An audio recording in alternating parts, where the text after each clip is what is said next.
All right. Hello, everybody. Welcome back to Samarkand.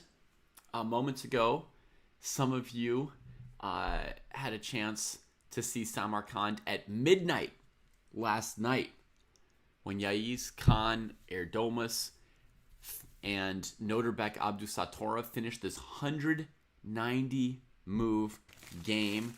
It was like, I don't know, 11:45 at night or something there. They'd been playing since 3 p.m. Now it's 3 p.m. again. It's all starting again, right? And here you see Erdomas. He gets to play yet another Super GM, Shakhriyar Mamedyarov, currently around number 11 or 12 in the world. Man, it was emptiness and crickets there last night when they finished, right? That was an empty sky they came out to. Yeah, this kid is incredible. He's also grown since I played him, a year and 9 months ago when he was 12. Now he was the best 12-year-old in the world then, or arguably in history, and now the best 14-year-old in history. Another arguably best 12-year-old in history would have been, see if I can click on the correct tab, this guy, Abhimanyu Mishra, who is now playing the Grunfeld against Matthias Bluebaum, who is peaking much older than these guys. We've talked about, does anyone ever reach the top 10 or the candidates nowadays without having been a super prodigy as a kid? Matthias Bluebaum would only count as, maybe a normal prodigy rather than a super prodigy or whatever that is. Didn't break the age records for millions of, titles and rating marks and things like that. And he's peaking in his 20s instead of his teens. What? Whoa, okay, kind of a different feeling. My longest tournament game, probably about 7 hours or so. Yeah. I played most of my games. There's a little static on the line. That's probably just my computer dying like 1 minute into this broadcast. I don't know that I can do anything about that. Let's turn the mic a little more away from my computer, maybe. How bad does it look? It looks pretty bad. All right, let's come further away.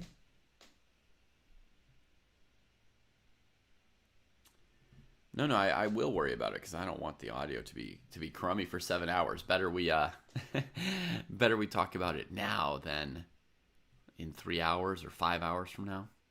So thank you.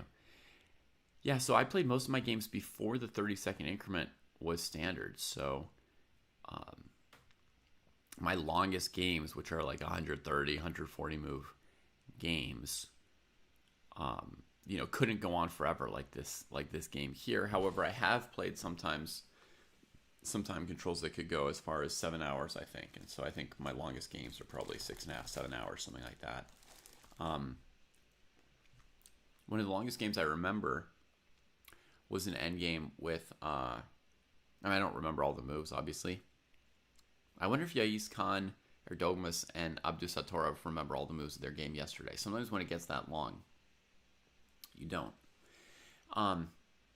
Anyway, it was an Endgame against Eugene Perelstein. And it was something like queen against 2 minors and a pawn or something like that. And it was ultimately a draw. It was kind of, fortressy. The queen couldn't pick anything off because the minor pieces and the pawns were protecting each other. All right. Let's refresh my Zoom properly here.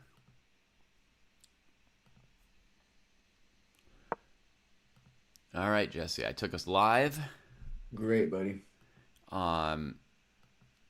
We've got maybe 2 or 3 top boards to watch today, depending on what goes on in your mood and my mood. But just so everybody knows where we are at in the tournament, one of the key matchups here is going to be Param Magsudlu against Arjun Erigaisi in a symmetrical English where somebody's got to play d4 or d5 in the next move or so, and we'll see who chooses to take, the center versus the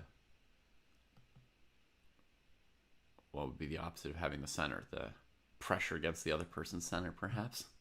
So this is Oh, going to you be a don't top have to. matchup. Yeah. What's that? Hmm. I say you don't have to play d4, d5. Okay, but Right? somebody's going to. No, you could have like g3, b6 is a very common situation. Ah, okay. So black could delay as well. I feel like e6 tells us black wants to push, but Well, g3, d5 would force either a semi-Tarrasch or a Tarrasch. mm-hmm. You know, yeah. Okay. So we could still get a variety of things here from this move order, but But you're right. He went d4 right now. yeah. But anyway, we got Meg Sudlu here. He's in sole first place in the tournament. Yesterday he played another good game as black against Report and just slowly, gained the upper hand. Ooh, they both played d4 and d5. Okay. Hmm. Um, Hmm. then on board two, here, okay, on board one, you might not realize how crazy the tournament's gotten. You've got Magsudlu against Aragais. You might think, oh, good for Magsudlu. He dropped a few points, but he's a 2,700 class player, so he's back up there with Aragais. But then, as soon as you step past board one, you're like, what's happening at this tournament? You're going to see Bluebaum against Abhimanyu Mishra, Hmm. two players who have definitely never been 2,700. And they're here by virtue of upset wins yesterday against Prague and Gukesh, respectively. These two each slayed a giant beast yesterday. And on board three, we've got another slayer, Mark Andrea Maurizi. He's getting paired down against Anish Giri, one of the higher players with less points than him. And Jesse, I'm going to assume you haven't seen Maurizi's third round game against Artemiev, because I haven't heard anybody talking about that game. But he got this high in the standings, so I decided to go back and look at one or two of his games that I had missed in the early rounds, because this was not one of the favorites to have your eye on. And I looked at his round 3 game against Artemiev, and that thing is special. It was yeah, it's a great game. You'll see it someday, I think. Okay. Right now, there's just so many great chess games being produced at such a fast rate here in Samarkand that people can't even keep up with what's going on. Nobody can. Nobody can. We're doing our best to check in on some of it and relay and share and interpret it with all of you, which is great fun, and thank you for being there with us. And Maurizi has got a Najdorf with Anish Giri and plays this unusual move, 6 knight to b3. Jesse, wow. But then after e6, interestingly, the point is not to play g4. Hey, Rachel. The Angel of Samarkand. Thank you for the raid. Folks, we recommend Rachel's channel heartily, so there's a link for it, so you could all follow it as well. Rachel is on the ground in Samarkand. She's become a professional chess player interviewer. Yeah. A professional chess player interviewer. I didn't stutter. That's the actual phrase. And she's doing a bang up job of it. Right, Houseline? Would that be correct? A bang up job? Bang up job. Yeah, the English say some weird things, dude. Why do they say bang up job? What's that about, man? Come on. Maybe it's like a job so good that you deserve to eat bangers and mash afterwards. That's probably what it's Like, about. that guy's earned his bangers and mash. Did you see how she asked that question? Oh, somebody give her some bangers and mash. Oh, shoot. I'm making a tweet about Hikaru and his farming. Mm-hmm. Actually, I'll tell people uh, about it because it's so stunning Yeah. is that March of 24, FIDE, concerned about deflation, changed the rules.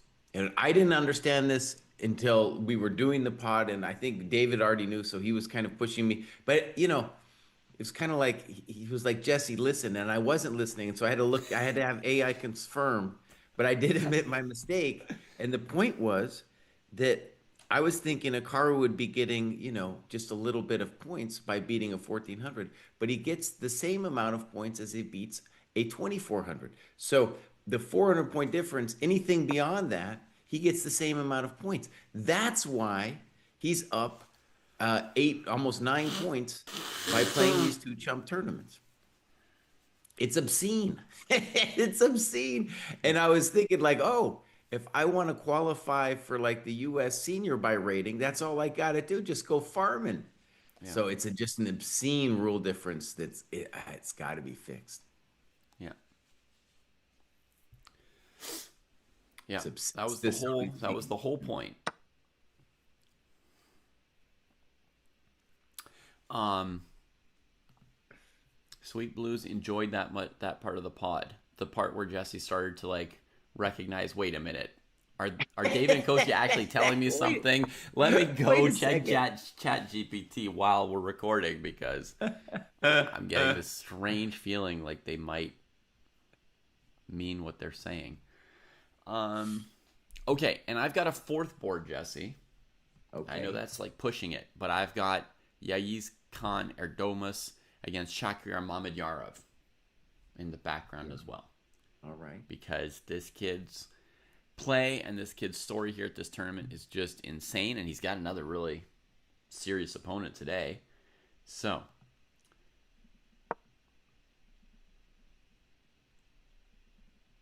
Um, yeah. Well, let's focus on board one. I think there's so many reasons why it's an amazing story. Um, Maxulu, for the most part, by the way, like you look at the rating changes in the top, the only person who has gained more than 10 points is Maxulu. He came from below 2,700 and now he's just flying. And the other thing that's really interesting is Arjun now is separating himself from the other Indians who are not doing nearly as good. yeah. And he's basically like Fabi's the only active player above him. So if you just like think, if you reconceptualize what world number one is, and you take Hikaru and Magnus out, then he's number two in the world, right? And so, and actually, I think he has to. Excuse me, I want to be clear. If he wins this game, he will pass Prague, right? And so he would be the number two in the world. And one of the things we were talking about in our pod is like, well, this world championship cycle, Prague, I mean, Aragaisi better get in. And the only way at this point that he's getting in is by either winning this event or one of the top two spots, or in the next one, he has to be a top three spots. Which these tournaments are so tough, even if you're playing pretty good, it's not a given you're going to make it. Just, you need not only not to have an accident, but you need to, yeah, you need to have a little luck. Yeah. Right below Jesse here, folks, we also have the standings for anyone who wants to get an eye on them. You'll see there are 4 players with 4 out of 5 right below Parham. There's a big group with 3.5, so I didn't list all of them, right? So, we've got 2 different Noterbecks. That's not a mistake in my standings. We've got Noterbek Abdusatorov and Noterbek Yakubayev, both with 3.5 out of 5. We got Gumulars, Simon,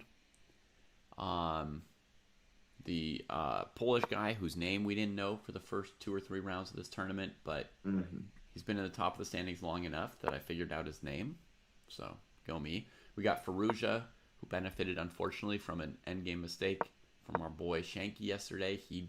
He's in that group with 3.5. Geary's in that group, etc.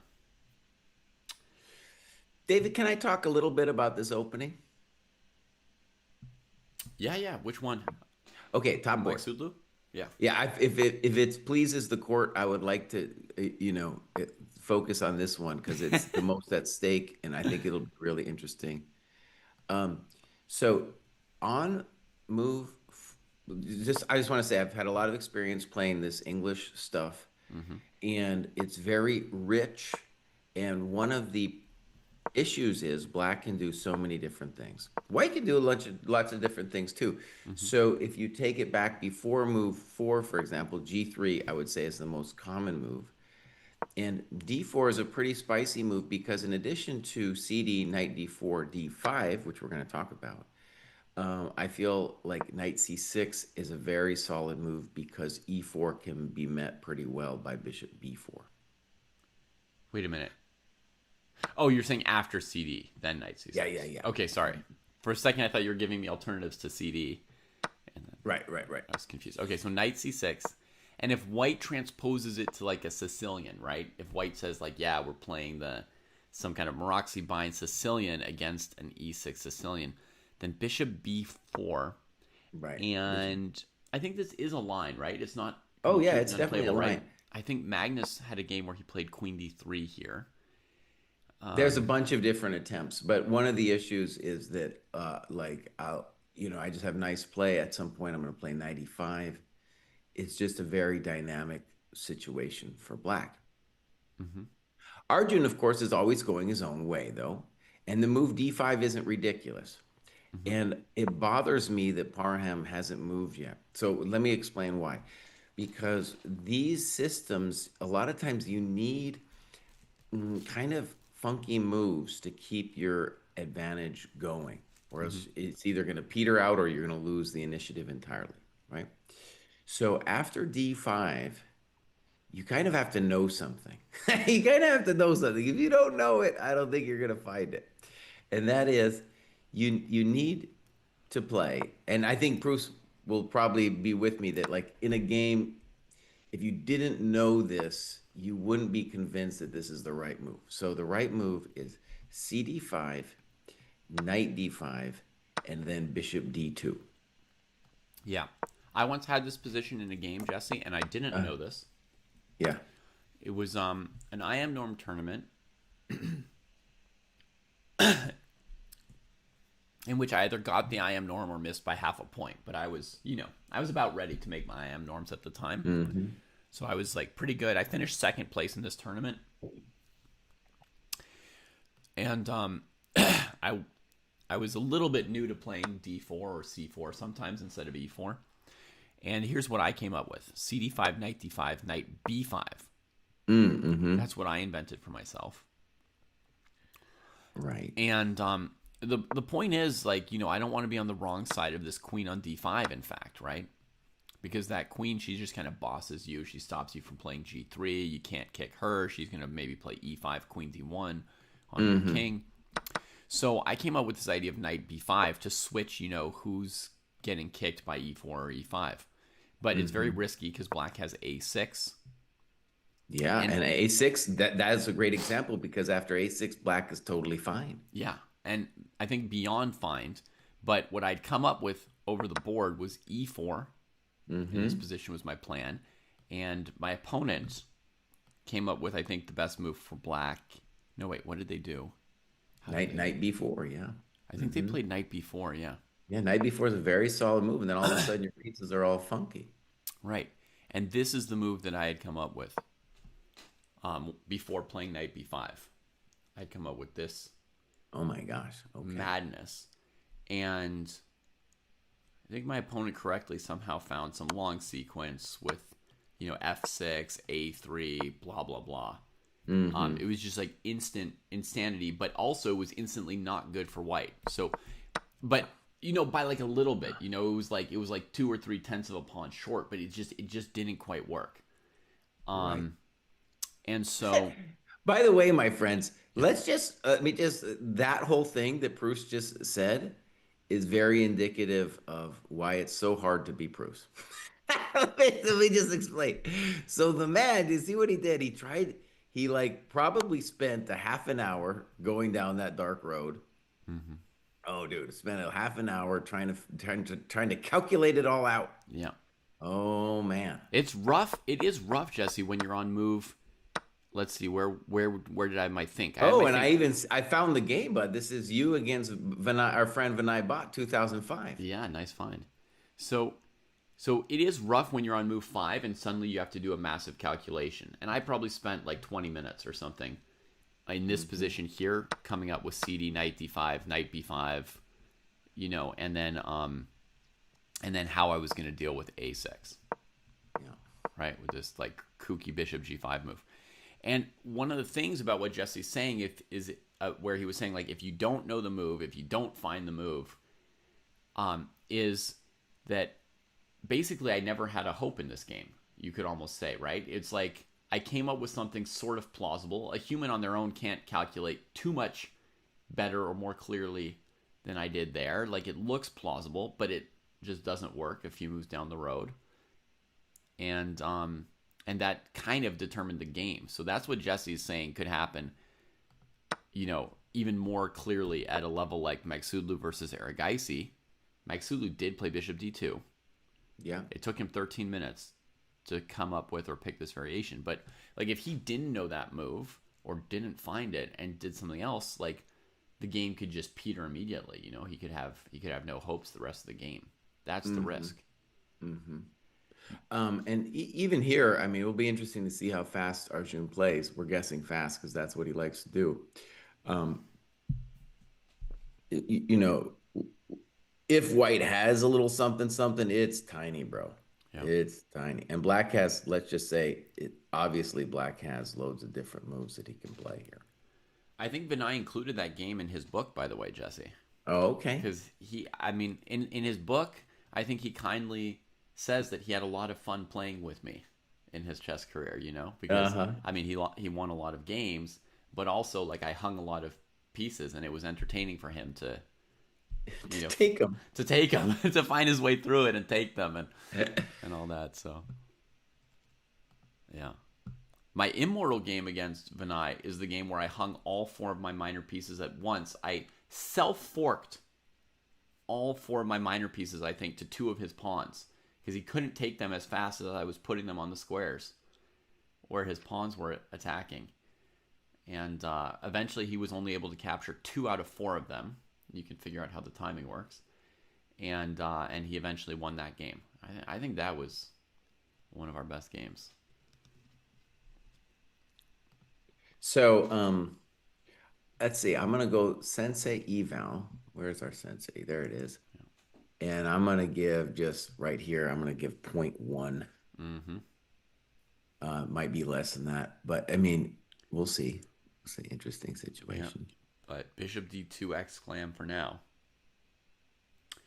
Yeah, and the fact that it cost him that time isn't a good thing. Yeah. Um, and we are these English lines are kind of so abstruse often that, you know, do you really remember all of this stuff at Bishop D2 and yada yada? Because there's nothing special about Bishop D2.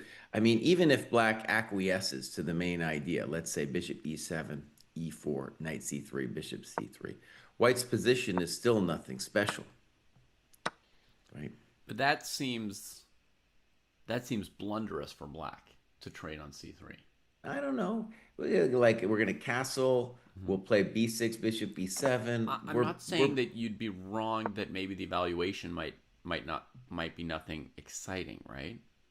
Yeah. But it looks like basically just a straight blunder to bring that bishop d2 to c3. I mean, you're just giving white their idea. And that's the point I just wanted to make. Like, even if black just gives white the Yeah. intention of bishop d2. Other moves simple would be like knight f6 is a simple move, just saying, what do you want to do with your knight, buddy? That seems better, yeah. You know, yeah, you get all kinds of things here. But okay, the good news for Parham is that there's no evil move that Arjun has to do here. It's just going to be chess at this point. It's just chess. Okay, so he just The gets bad news is he's down 10 minutes. Yeah. Always dangerous against Arjun to get behind on the clock. Yeah, we, by the way, are just at the halfway mark for the tournament. Some folks are saying Aronian already drew his game. Get out. Let's confirm. Let's confirm. There it is. No, wait. Yayiz drew his game. And Aronian drew his game. Oh. Wow. Someone's taking a day off. So day off. I mean, Ardomus did play the equivalent of 2 games yesterday. And here's that. Okay. Okay. He might get, I don't know, Mr. Bruce. What do you think about that? Does he get a pass? Nope. Under your Of rule course system? not. Of course not. I'm just telling you what happened. You know, I could perhaps, I mean, I can't understand, but you know. Okay, Downpour says that Shakhriyar Mamedyarov is his coach. That, you know, I'm just bringing up again what he did yesterday, which was amazing. Playing against your coach, that is a problem. That is a problem. Also kind of weird though, and a little bit of a rule shame that they didn't get forced to play 30 moves. I mean, they could play Bishop B7, Bishop B4 all day. I'm sure some grandmasters have at some point. Oh, maybe that's even how, yeah, that's how it went down. Yeah. That's how it went down. Okay. So that was a bad pairing. I gotta say, folks, playing against your coach, that's like almost like the most impossible pairing for them to have put on anybody there.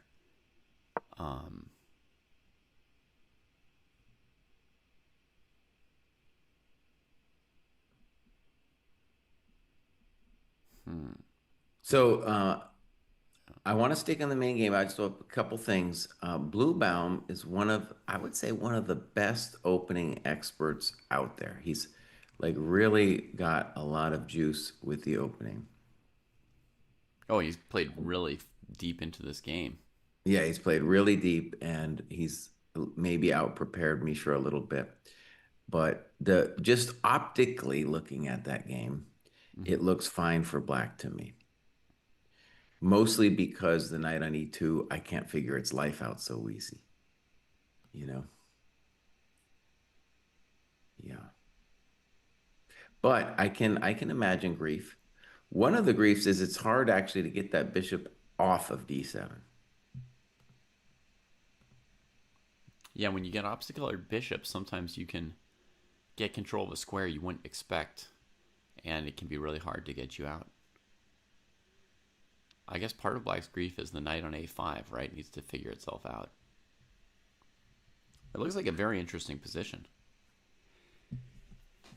I have never played against a coach of mine in a tournament. No. You've really only had one coach, right, though? Yeah. Dude, I had a memorable interaction with your coach. It was hardcore. It was hardcore, actually, dude. What was it? I was playing this local event, and it was like one of those weekend Swisses. And just, let's just backstory. Back in the day, when people didn't like their pairing or something, top players used to complain. Yeah. They'd be like, "This is the wrong pairing. You got it wrong, you bonehead, blah, blah, blah." Yeah. And that's what they would say to the tournament director, folks. They would just go to the tournament director and start talking some smack to him. Yeah, yeah. You idiot. This is the right pairing. Let me show you what you should have done. Yeah. And so I had taken a vow of not doing that anymore. Because it was already at the point where the computer was figuring it out, Like if you're doing it by hand, okay, maybe you can argue that the guy got it wrong, even if it isn't your place to be saying that to the tournament organizer. Right? Anyways, so it's like round 4 of this weekend Swiss, and I'm, and I'm like playing a bunch of, and it was like his rating, your coach's, was like a little bit under 2,200, and the guy I was paired with was a bit under 2,200. And so it's like, whatever, I'm going to play one of these guys. And your coach was like, "No, I'm Jesse, Rachel's here." I was like, "I'm playing Jesse." And he was really pissed off, and he started yelling at the tournament organizer. And then he started calling me names, dude.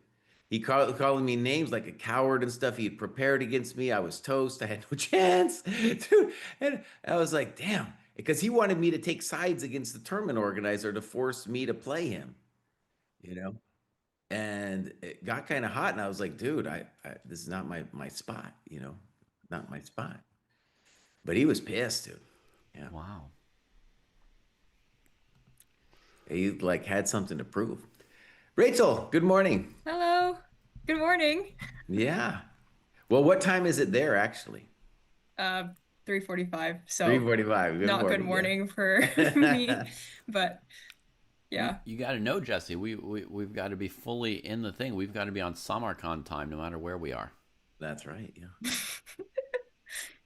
So, Rachel, have you had a chance to go into the city and see other things, or you've just been stuck at that hotel? I did for one of the days. Went Mm-hmm. to like the some touristy spots. Tomorrow we have a rest day, so I'm gonna do this like 10-hour like tour thing, and we're gonna Okay, go that sounds good. into Tajikistan or something. So I'm excited. Tomorrow I'm gonna just be like MIA. But yeah, I mean the round doesn't start until 3, so I can wake up early and go into the city. Right. Um, yeah, I've only done that one day so far though. That's cool. Um, did you get to ask the players about Hikaru yesterday?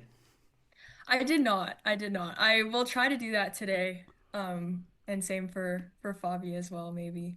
Um, but I got Parham after his game, and I also got Mishra. So that was really exciting. But I had too Nice. many questions to ask them, just like about their own experiences. Yeah. Um, and then yeah, I forget. It's so hard for me to pronounce all the players' names, so I usually don't. But I got the guy who beat here I have to find the name. Okay. Who beat MVL and then he beat Keimer. Maurizi. And he's French. Maritzi, yes. Hmm. I Marc-Andre got him as Maurizi. well.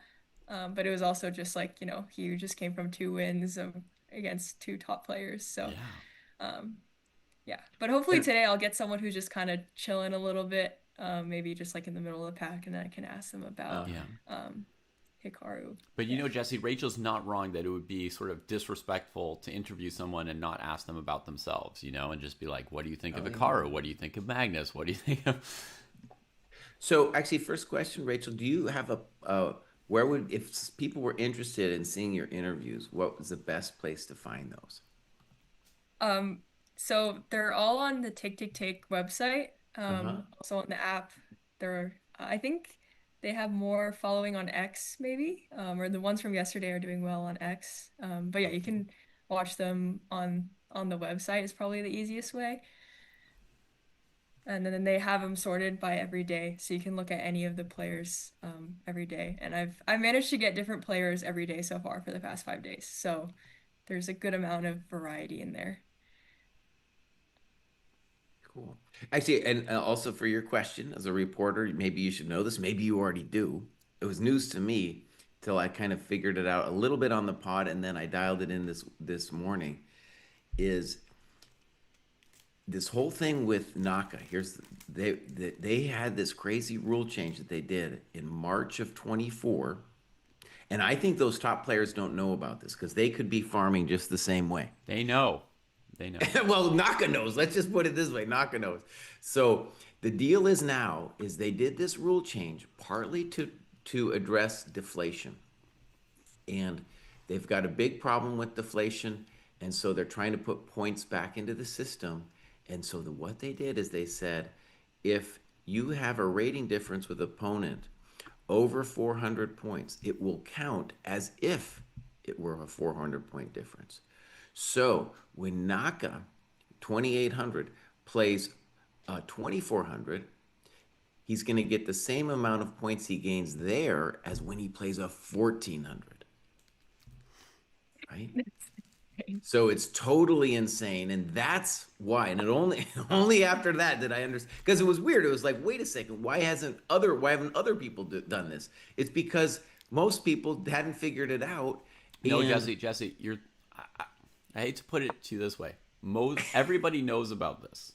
The reason they're not okay. doing it is because it's wrong, not because they don't know about it. Please. Uh-huh. Yeah. I heard that I forget who exactly talked to me about this, but FIDE, because I think Ali Reza last time created a tournament just called Ali Reza's Road to the Candidates and just Yes. farmed a bunch of players. Yep. And I think that they had, FIDE tried addressing it and they changed the rules, but then they changed it back. And I've heard that there's been a couple times when FIDE changed the rules and changed them back. I'm not sure how factually accurate that is, but FIDE decided not to rate Ali Reza's matches, or at least they announced that they had the right not to during the matches, and then I think in the end they didn't, perhaps. But those matches that he was playing against GMs. He was not playing against, 14 to Right. It 1500. was a different kind of cheat, shall we say. Yeah. It was a different kind, but it was still a cheat. The cheat there was that he had hand-picked the opponent he wanted to play against, right? Or the two, by setting up the matches.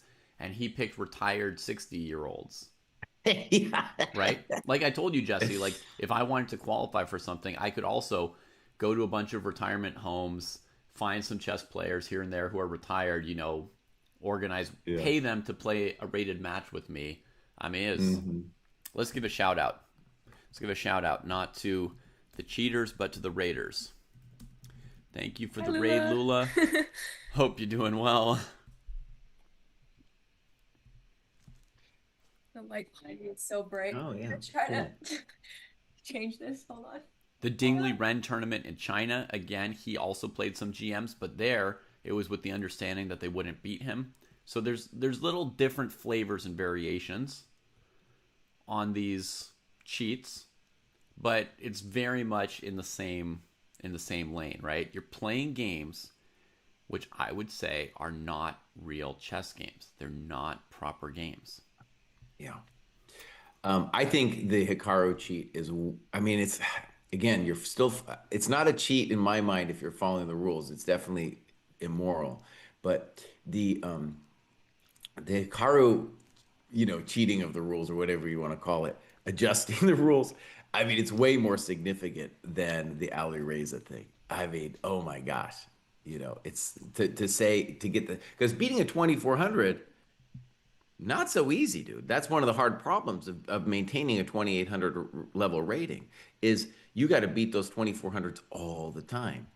And beating a 1400 though all the time, not so hard, Yeah. and then you just rack it up. David, why don't we go to our key game for just a second? Because Maksudlu thought for a long time Yeah. and then played a move that I think will surprise me a little bit. Instead of, so we were talking about bishop e7 kind of falling for White's plan of e4. Mm-hmm. Maksudlu instead's like, no, I don't need to play e4, boss. I'll play g3. And so he's already tanked 12 minutes, this time 8 minutes, and he plays this move g3.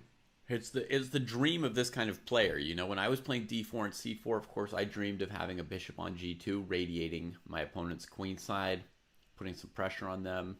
Rachel, you know very well that this is Anushka's dream. She would play g3 here as well. Like, that's what she wants, is just to have that, like, pressure, just feel like the other person's a little bit miserable. That's kind of your dream. But it does seem like hard to enforce here compared to the main idea of just e4, getting a tempo on the knight, trying to fix the bishop on d2. So it is a little bit funky here. My instinct going off would say that this somehow doesn't quite work. Like, what if black just plays knight c3, queen d5 here? There's got to be some questions like that. Probably f3 or knight f3 there, though. So I think I'll put it this way. E4 looked very natural, but one of the questions after, let's say, e4, knight c3, bishop c3, castles is like, well, where do you put the light square bishop? What do you actually want to do? Mm-hmm. And g3 is a much more risky and dynamic move. Yeah. Where you're saying, hey, I really want the Catalan bishop, and I don't want to put a pawn on e4. Right. And I think you're also saying that if bishop f6, you're going to do a thing like e3 and potentially play with the isolated queen. Ooh, a clunky isolated pawn here with the bishop on d2. I mean, so yeah, so let's just say G3, it Right. has, I'm looking at the database. Of Yeah. course, E4 is the main, move that people played, Yeah. but there are 8 games with G3. And I think, by the way, I'm pretty well convinced that dude is just making it up at this point. Oh yeah. Freestyling. He's free, he's freestyling. But you got a game of Naranjan Parley Gras 2020. That was the G only high level GM game left Okay. Yeah. Those there. are some good players. And Black played your move. But you know what? That was a Title Tuesday game. That was a Title Tuesday game, boss. Come Yeah. on. Well, that's where And most of these.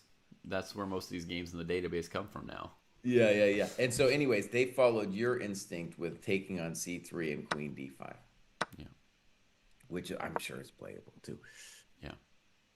So Maxudlo, dude, I think that's an interesting litmus test of who a player is in this kind of situation. Because G3, especially if you don't know what you're doing, it's taking on a lot of risk compared to the very natural move E4, right? Right. Yeah. He definitely Magsudlu is pretty risk tolerant. Let's say, like he's not risk averse. He's been playing some amazing chess, dude. Amazing chess. Yeah.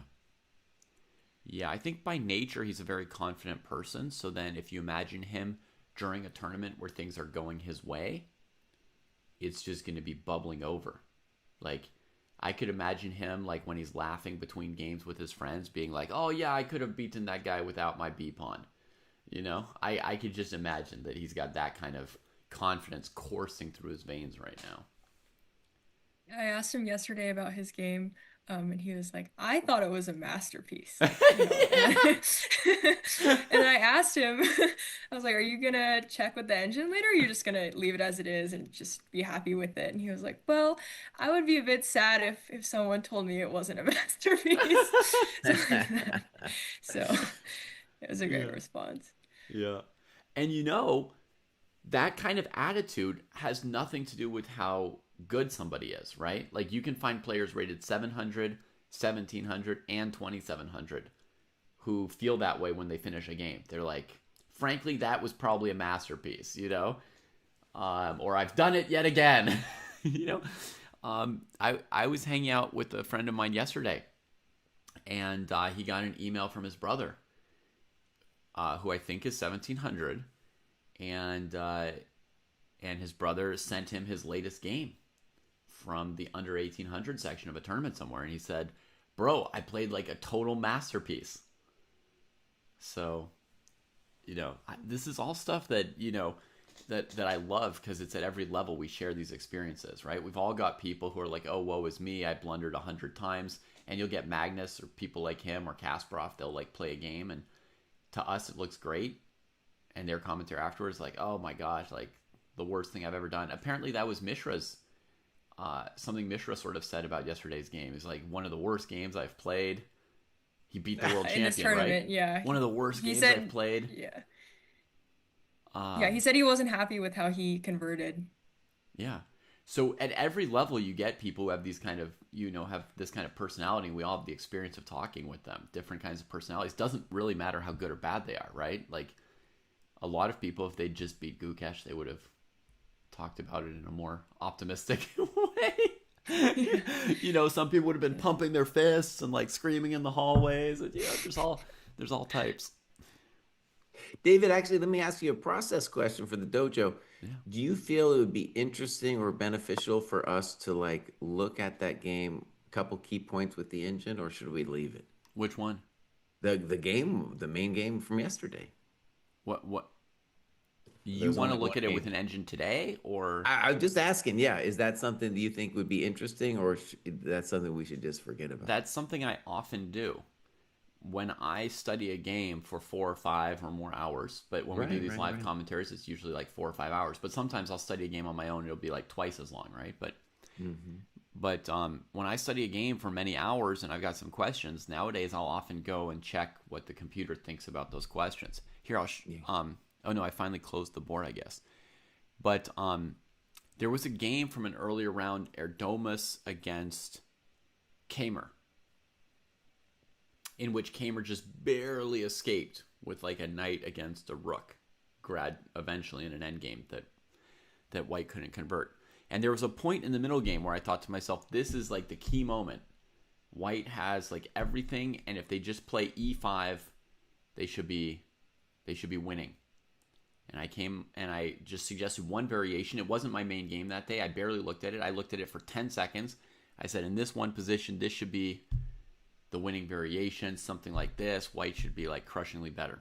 He played something else, and I was like, yeah, now White is 1.5 instead of 2.5 for the rest of the game, and then like eventually he's not able to convert the 1.5. And I went back and I checked it with a computer later, and my variation was like exactly right, and it was the exact move where he should have gone for it. So I do go back and check things like that. It's good to know, because if you're wrong, you'll learn something. If you're right, you'll feel good. Yeah, maybe some point later we could do that. Now, let me ask Quantum. He's in the chat. I want to ask him a question. He's talking about how Hikaru can pass Anand's peak career all-time high if he wins all 7 games. Now, what I want to ask Quantum is, do you know how many games? This is something I want to know. How many games does Hikaru still have to play to get to the 40? That's the first question. And what is Anand's peak all-time high?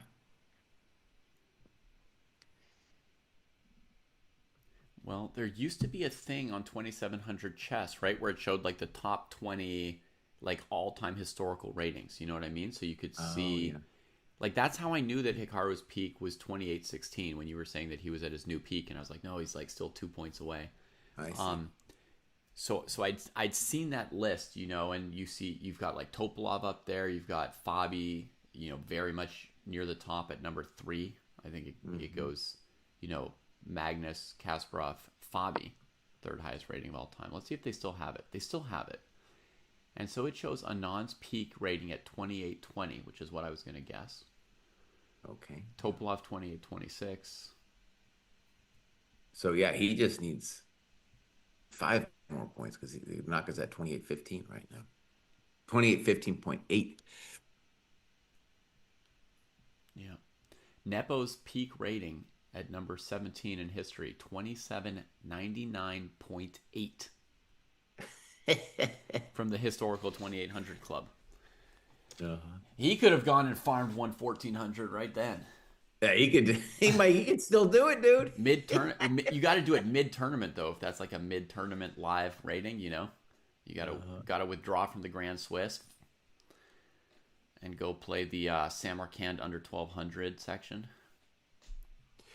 Let me just do a quick commentary, and I want to ask Rachel more things too after this. But Bishop F6 is a hard move to face, okay? Because I think, if you knew what you were doing, maybe you would play E3 and just say, well, if you trade, then we get a isolated queen pawn. I have a dark square bishop. Hard to judge exactly what's going on in that position.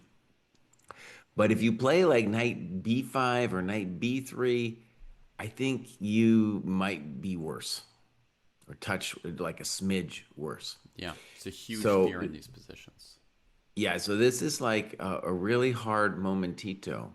And the clock now, he's down 13 minutes, and we're already at move 8. Yeah. This is Arjun's specialty. Yeah, if you play an imprecise move with this knight, B3 or C2 or F3, and it happens to be the wrong move, and black trades on C3, gives you that isolated pawn, you can immediately be in like a really tough position.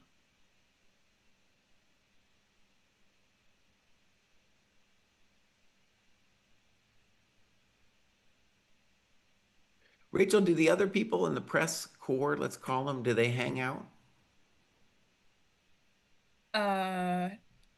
What do you mean hang out? I don't know. I mean, they're hanging around, talking about chess or the tournament or just life. I don't know. Is it a sense of camaraderie amongst those people? I mean, there's honestly not that, like, I'm surprised how little press is here. There's one guy from Lee Chess who's here. Right. So we talked a bit. There's like a small crew from Uzbekistan Chess who's here. And then there's just like FIDE people. I think FIDE is kind of their own, like they hang out. Mm. But other Yeah. than that, that's basically it. I think there's two people from Chess Base India here. So other than FIDE, it's just like a few of us. Um, so yeah, not so many, not much hanging out. Yeah. Huh. Quick And question so from actually, chat. Quick yeah. question from chat asking, and so this is going to be, when you get questions from chat, there's always somebody else who's wondering the same thing. Why not play the clever bishop g2, putting pressure, and if bishop takes d4, recapture your piece using queen a4 check, right? And then suddenly black's under deathly pressure. The reason is knight c6. Safeguard the bishop. That would be a cold shower Yeah. right there. Yeah. So, Um, David, why didn't Chess.com send somebody? yeah, I'm wondering that as So, well. why am I supposed to know that, Jesse? Yeah, you got the inside scoop on the Chess.com, bud. I mean, occasionally, if something's really important, I'll message Eric or Danny to ask about the scoop on it, right? Like, Yeah. if they get sued for a $100 million or something, I might send them a message and be like, "What's up with this?" But if they choose to cover one tournament or not cover one tournament, or host the commentary on Chess 24 versus on Chess, I never like send them a message like, "Hey guys, like what's going on with this? Why why is Yeah. this show on the Chess channel, not the Chess 24 channel?" I mean, Right. Okay. Oh, here's another actually news that pertains to this term, but also Chess.com news. There's an interview floating around now with Wrench, and he is basically reopening. Well, maybe it's always been open. To me, it's kind of like I don't want to talk about it too much more, but like, the whole did Neiman cheat thing. And he kind of reopened it with this interview, and he says like it's very possible a new scandal's going to drop, and that Neiman has never come clean, and that he's definitely like basically given different answers about when he cheated and at what kind of format. So, like, at mhm. what age, and was he cheating classical, yada, yada. So, he's given different answers, never come clean. And it was this kind of like spicy hinting at the fact that maybe more is going to come out. Yeah. And I have no idea, like that Netflix documentary, if that's a real thing. I no idea, dude. But I was just like, oh my God, when I heard that, I was like, oh my God, this thing We're will still never on die. that. Yeah. This Yeah. thing. The chess It's story crazy. nobody needs. Nobody wants to hear about this anymore. Yeah. Maybe Um, knight b5 is technically an alternative here to your e3 move, Jesse. And I want to say in the database, E3, no one's played. We got knight DB5 and knight F3. Hmm. The issue with knight DB5 is after A6, black seems fine. Then you And can. knight B3 just seems weird. So after a6, you could play knight takes d5, right? And then ED5, and like And we then got here the control problem over. is after ed5, white doesn't control the d4 square. Yeah, you're just getting popped all So around. you play knight c3, Black can play d4, D4 if they want. knight Black's e4. no problems there. No problems No there. problems? Okay. Yeah. So this I extra have a space for the question. IQP is huge. Rachel, what's your question? Not related to this game, but the past I think 3 days or so, like the interview area opens around 2 hours after the round starts, because Uh-huh. most people are not done before. But like the past 3 days, Aronian's been done like before the 2 hours. Like he's already done Yeah. today. And I thought, he's been playing really well. Is he purposefully getting draws super fast? I feel like 3 times in a row is not a An like accident? I'm just confused. I don't know. He's colluding with himself. Um, I don't know. You'd have to catch him, which sounds difficult to do. I'll have to go yeah, I'll have to go 2 hours early just so I can catch him like 30 minutes into the game. Yeah, I'm just surprised because I thought, he's been playing really well. I thought we would see some good games from him, and it's just been like quick draw after quick draw. So Well, in his defense, I think both of the quick draws, he was black. And in this particular case, I mean, maybe it was prearranged, maybe, but it's also quite possible, and I'm looking at this way this repetition went down, that white was the one who forced the repetition. Like he could have felt uncomfortable with the position and just been like, all right, let's just make a draw.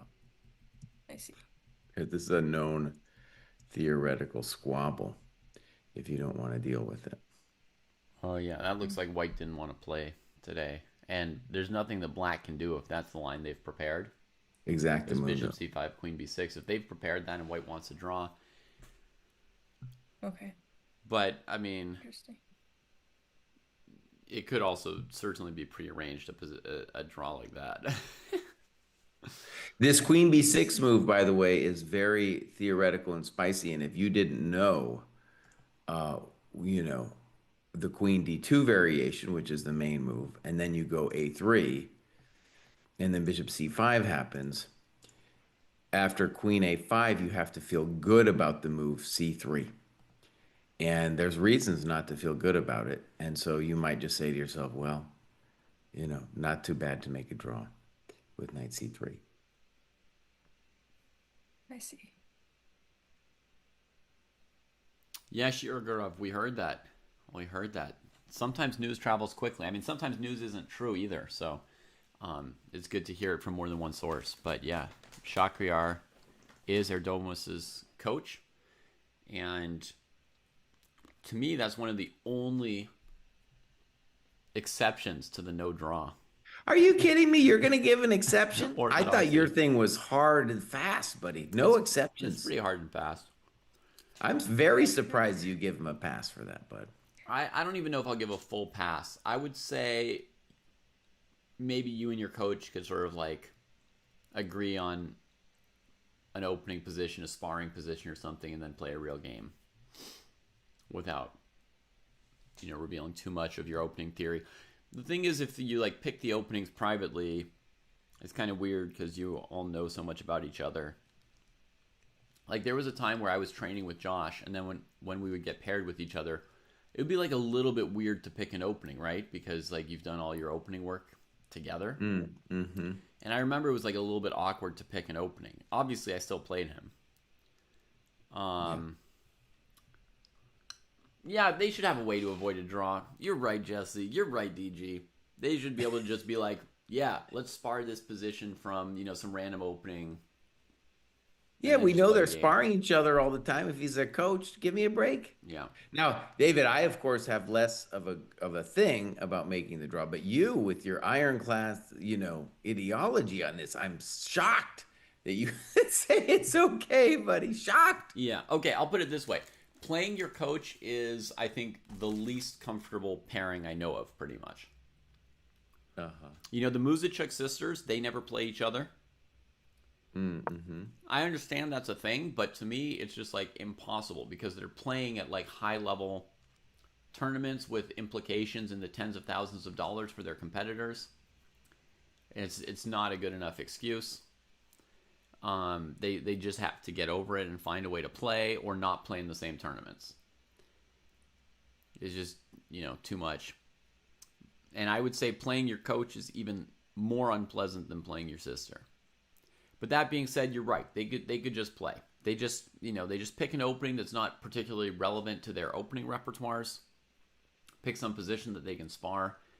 Agree on the first like 5 to 10 moves in advance, and then they can play a real game. That seems fine. David, knight db5 was played by Parham, and so Parham has now got a 20-minute time disadvantage. Mm-hmm. I'm predicting a6, and then I'd rather be black, so I'm going to change my eval bar. It's just very minor. Mm-hmm. I still think white's got to be fine, but that position I'd rather be black, so I'm going to say -0.1. So this position with d4 knight e4, I'm going to hold still at 0. I'm dropping it from my 0.1 for white to 0, but I would argue that it's equally comfortable to play white. After knight e4, my development's fine. I'm, potentially getting the bishop pair on f6 at some point. I know you're fine too with your space and you've got, good squares for all your pieces. But I think it's an exaggeration to say that white's in any danger. I don't want to say danger, but let me just argue that it's easier to play black because I'm going to play knight c6. I'm going to play castles. I'm going to put my bishop on either f5 or g4. Rook's definitely going to E8. Yeah. Pawn on E2 is going to be a question mark. No, it's easier for black. Okay. We You know? we will find out, because that seems Yeah. like a pretty. This seems like a pretty plausible position they could reach, folks. Yeah. DG has a comment in chat. He says, if Gukesh and Gaju, which I guess is Gajewski, if Gukesh and Gaju play a game tomorrow, Guki won't make it easy for his Polish mate. And it is true that right after the World Championship match, Gukesh was like going after Kamer at Wake on Zay, 1 month later. The people on his team have not received different treatment, right? So if there's somebody who doesn't draw, who has definitely overtaken me for not drawing, it's Gukesh. That guy is, yeah. Yeah. He is the poster child of not drawing. And today, kind of behind the scenes, we're not really watching their games, but somewhere, Gukesh and Prague are needing to, strike back after yesterday's debacles, and they both have white today, and they're presumably going hard on their opponents. Now, their opponents, there's no easy like pick you up in this kind of tournament. That's the thing. Like, as soon as you drop a score group, it's on you to find your way back up, because everybody's tough, everybody's looking to pop you. But they're fighting somewhere here. David, why don't you give us a little insight into the Najdorf that went down with Yuri and this Maritzi guy, Yeah. who Rachel got to interview. Yeah. Maritzi, I guess we could say, won the battle of the opening, in that Yuri is definitely down on the clock. Yeah, so there's this obscure move, knight b3 on move 6. Those who know the Najdorf know that,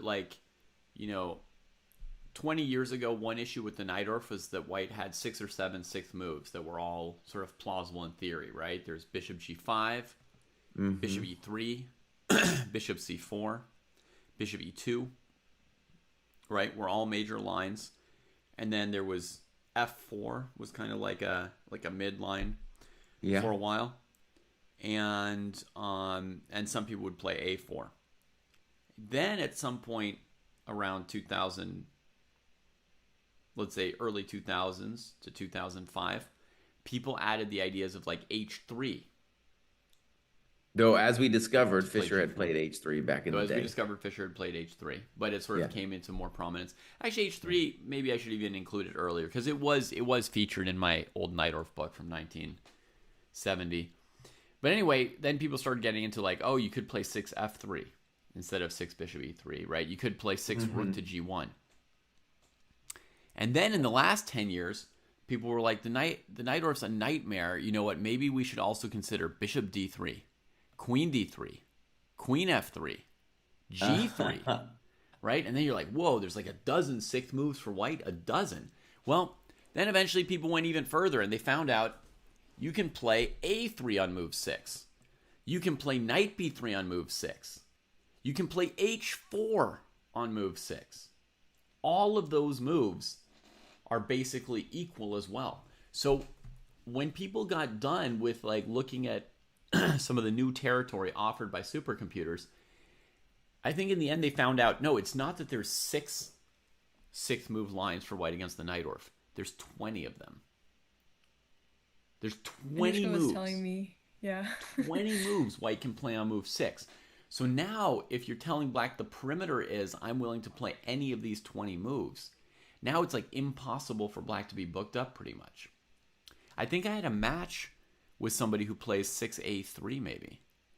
And the point of the move is basically that if black goes e5, knight f5, d5, bishop g5, there's no move bishop b4. It's something like that.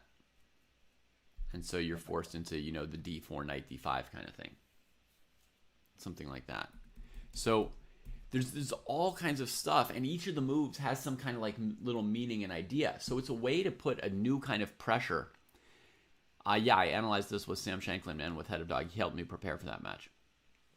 So it's a new kind of way of putting pressure on Najdorf players, right? Who for so long have benefited from playing sort of a really top tier impervious opening with, good late game positional trend for black, and if white goes for one of the sharper lines to try and punish black's lack of development, the difficulty level for white is so high, and you can't afford any mistakes. You have to pounce on every mistake of black's, and if you don't see some really complicated thing to do, you're done.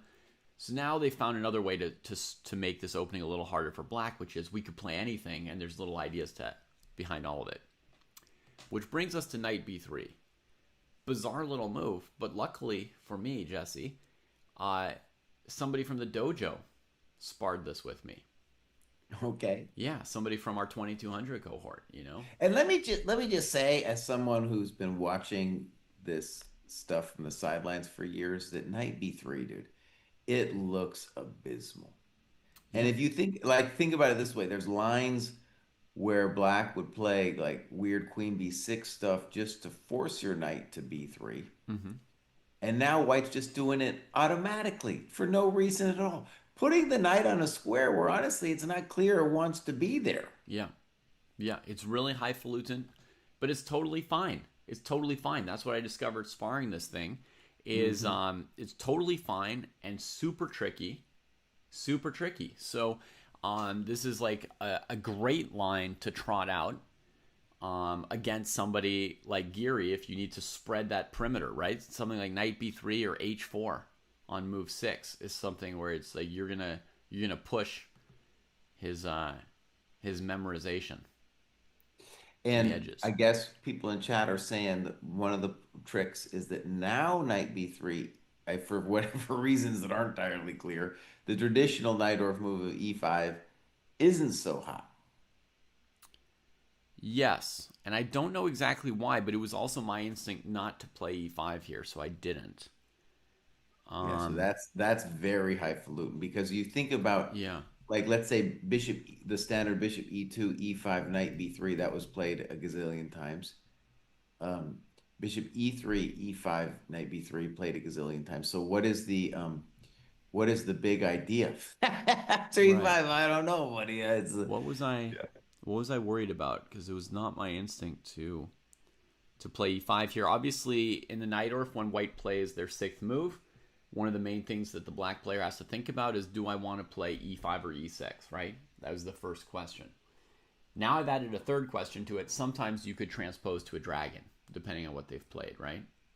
Chad is saying maybe bishop g5 here. Maybe. Oh, yeah, that makes sense. Bishop g5. Because that's exactly a line where black shouldn't play e5. Chat got it. Nailed it. Okay, so let's go through this game real quick. And E6. There's a downside to e6 as well, Jesse. So that's what's so beautiful about knight b3. What's the downside? There's a downside to e5 and e6. Now, Maurizi didn't do it immediately here, but he did it on the next move. The downside to e6 is that you can basically go for some kind of Cariz attack with g4, and your knight's not on d4 for e5 to hang the g4 pawn, which gets into sharp forcing lines where black, can simplify the game. So it's very interesting. Bishop e3, and then Geary thought for 19 minutes, played knight c6, and then dude was like, well, that's the sign I needed, and played g4. Now we go for the g4 line.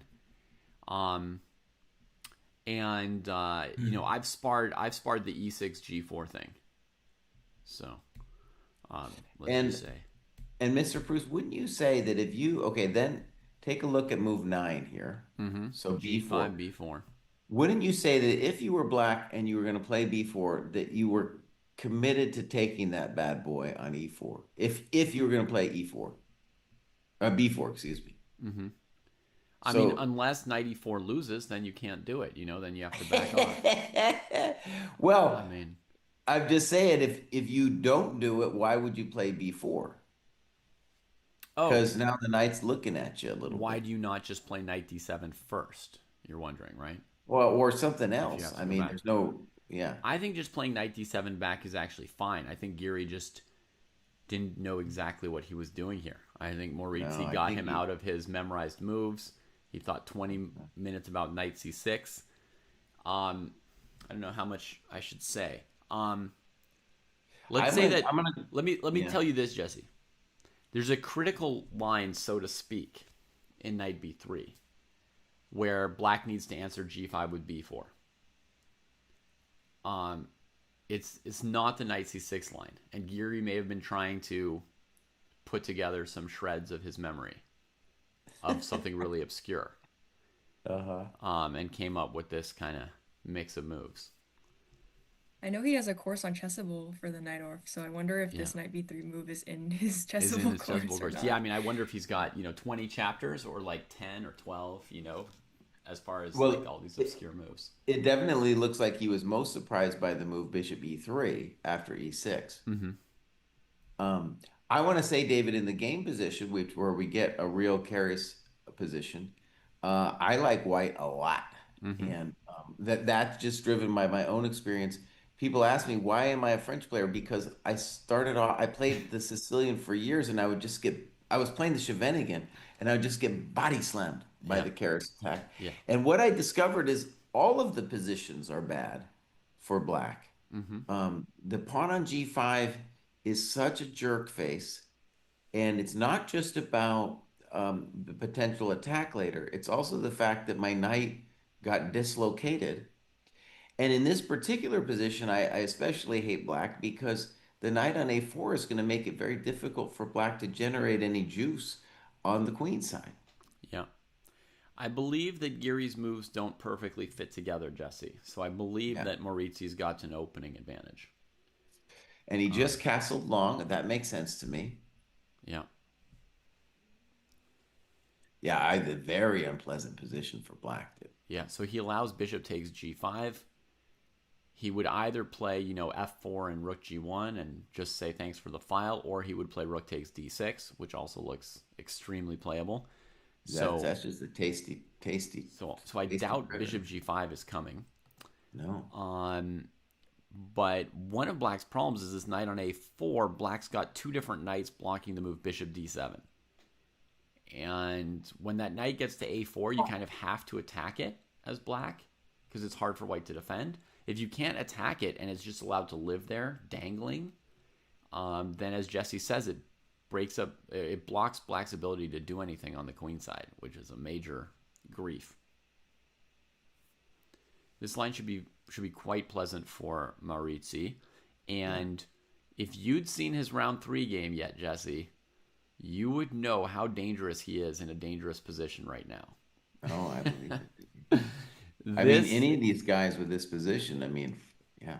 Yeah, this is a terrorizing position for Anish Giri right now to be in. At move 12, you've spent half an hour on the clock, or maybe even 35, 40 minutes on the clock, and you're in a scary position.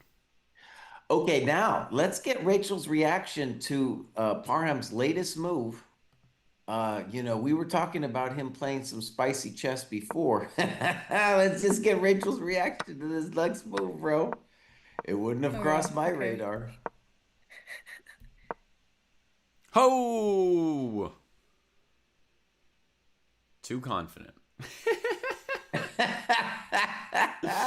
H4, dog. Wow. H4. Wow. I mean, listen, he's on fire, so maybe he has something brewing that, or is definitely over my head. Yeah. I don't know. I'm wondering, yeah, I'm wondering how he's gonna finish his development. I mean, he's probably still gonna castle kingside, I maybe. don't know, Rachel. I don't I don't know. know. Yeah, I'm a bit confused where the pieces are gonna go. I would I mean, guess. that's a stunner right there. I can guess almost all the pieces where they're going to go. Like the bishop's going to go to g2. The rook to c1 and the queen to c2. And then... Kingside castle. What's that? Kingside castling or... And then that's the one open question. He could either kingside Yeah. castle or play king f1. Ah, If he's able to get some juice with the h file. If he right. can... Basically, if he can develop the rook on the h file, he will. If he can't develop it on the h file, then he'll want a castle. Okay, I think I have a kind of explanation for this thing. So first of all, if I was black, I probably would have played it simpler. I would have played the chump GM move instead of bishop e7. I would have played castles and just said, I'm doing great because I got that rook e8 thing. The Then point in bishop you e7, would have fallen into a little problem then, Jesse. Oh, sorry. You're saying for black you would have castled instead of bishop e7? exactly, right? Oh, gotcha. Okay. Because I believe in development, right? So, but the point I of believe the in. trick about bishop e7 though is you are threatening to trap the knight with f5. Yeah. Yeah. And then when you think about it that way, it's like h4 isn't just about being frisky. It's about saving your knight. So it's kind of like it's this weird thing where it's almost forced. Or you, Well, yeah, where does what the else? knight? Yeah, what else you want to do? Yeah, after h6, where does the knight go? Or how do you Yeah. Good finish off question. f5 That's after a Yeah. that? good question. It's Very likely move h6. It keeps white from playing bishop g5 or knight g5 using the h pawn. And it also stops the pawn from at some point going h5, h6. So h6 is a very natural reaction to it. It renews the f5 threat, and white needs to come up with, another juicy move there. Now, an obvious thing. Oh, and consider it this way. Rook c1, because I was asking myself, well, what about rook c1 last move? It doesn't solve the problems because if we go f5, knight c5, black has queen d5, touching all of our ooh, coconuts. wow. Oh, so bishop e7 is a But kind then, of a brutal that's not move. the end of the story, Jesse. After queen d5, white has e4. Oh my God. Don't I just play pawn takes pawn? Oh, Which then you're way? gonna play bishop. En passant or normal? Pawn takes pawn, yeah.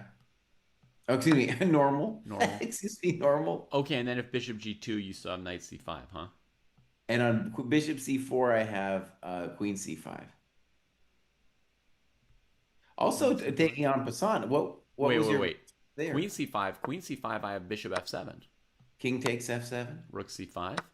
Oh, you have queen h5 at the And end. queen h5 again. Let me try the pawn takes pawn en passant route. Okay.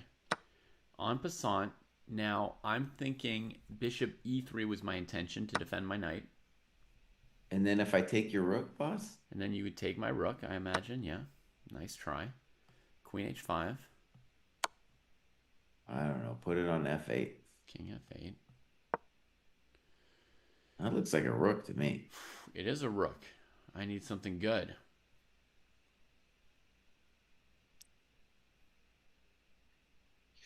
We also have a question about bishop Yeah. f4, and that might be on the table, but it's at least a little bit of a concession due to bishop b4 check or queen a5 check.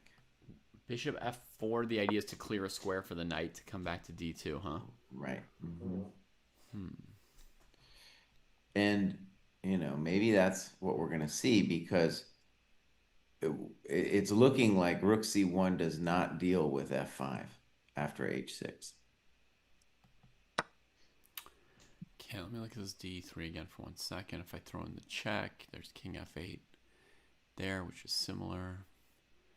Bishop c4, queen h1, or takes d2. Yeah, okay, so we can't quite do this e4 move. So rook c1, f5. Ay, ay, ay. Yeah, okay, so we still don't have a normal move for white after h6.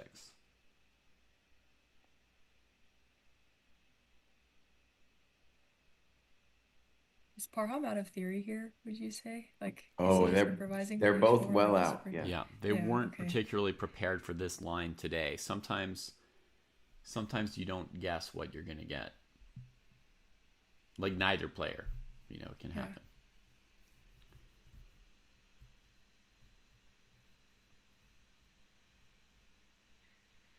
Yeah, I'm kind of worried about that knight. Yeah. But, if they want to press the chaos button, then it'll be a good game. So, How about b4?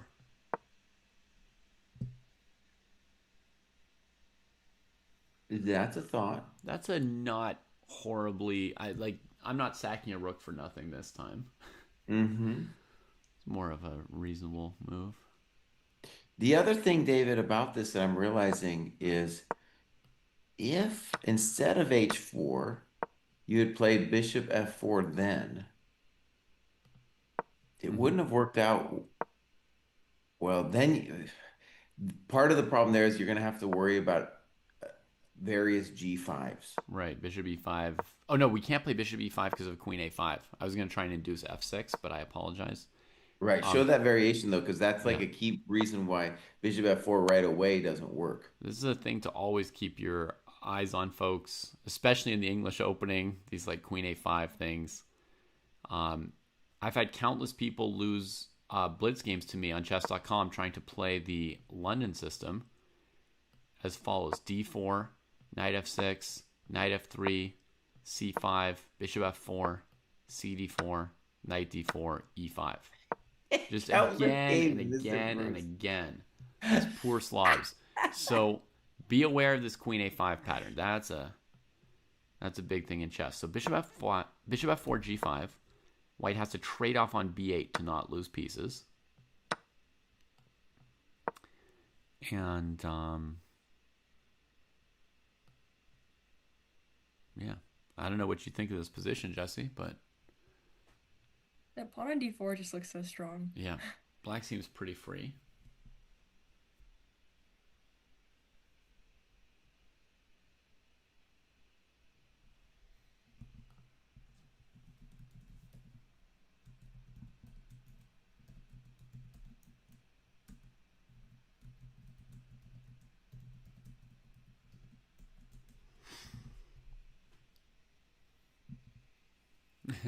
Lhasa had that London trap in a OTB classical game.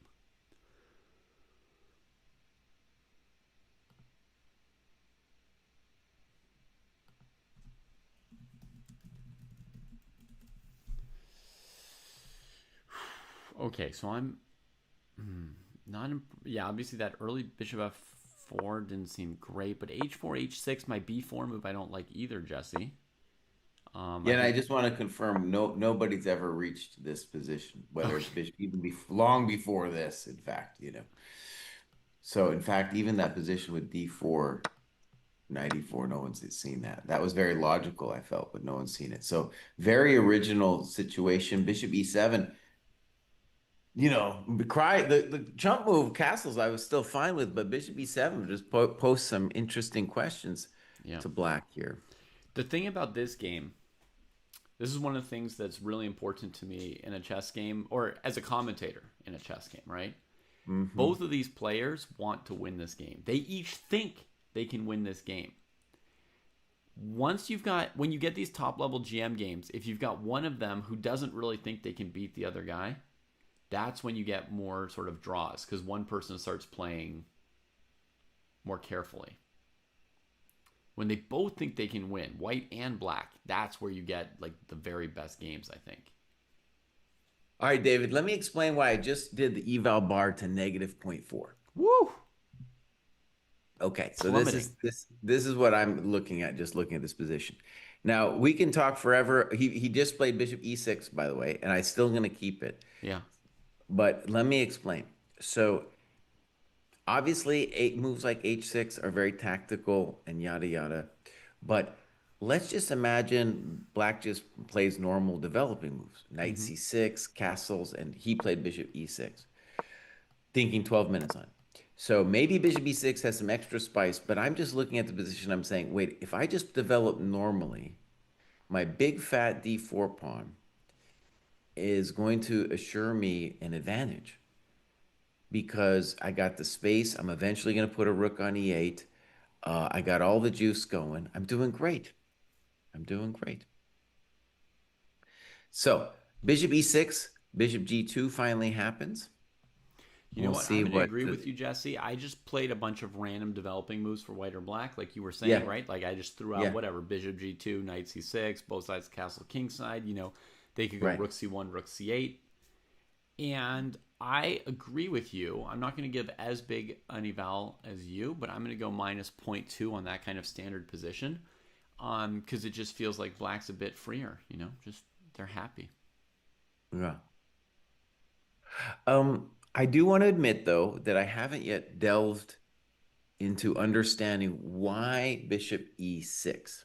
I guess Arjun might just show us in a second. I think it's And to here he play, goes for it yeah. with bishop d5. It's to play bishop d5 as quickly as possible and just say that this h4 move is just a random, sore thumb lost move, right? He's not even going to deign to play h6.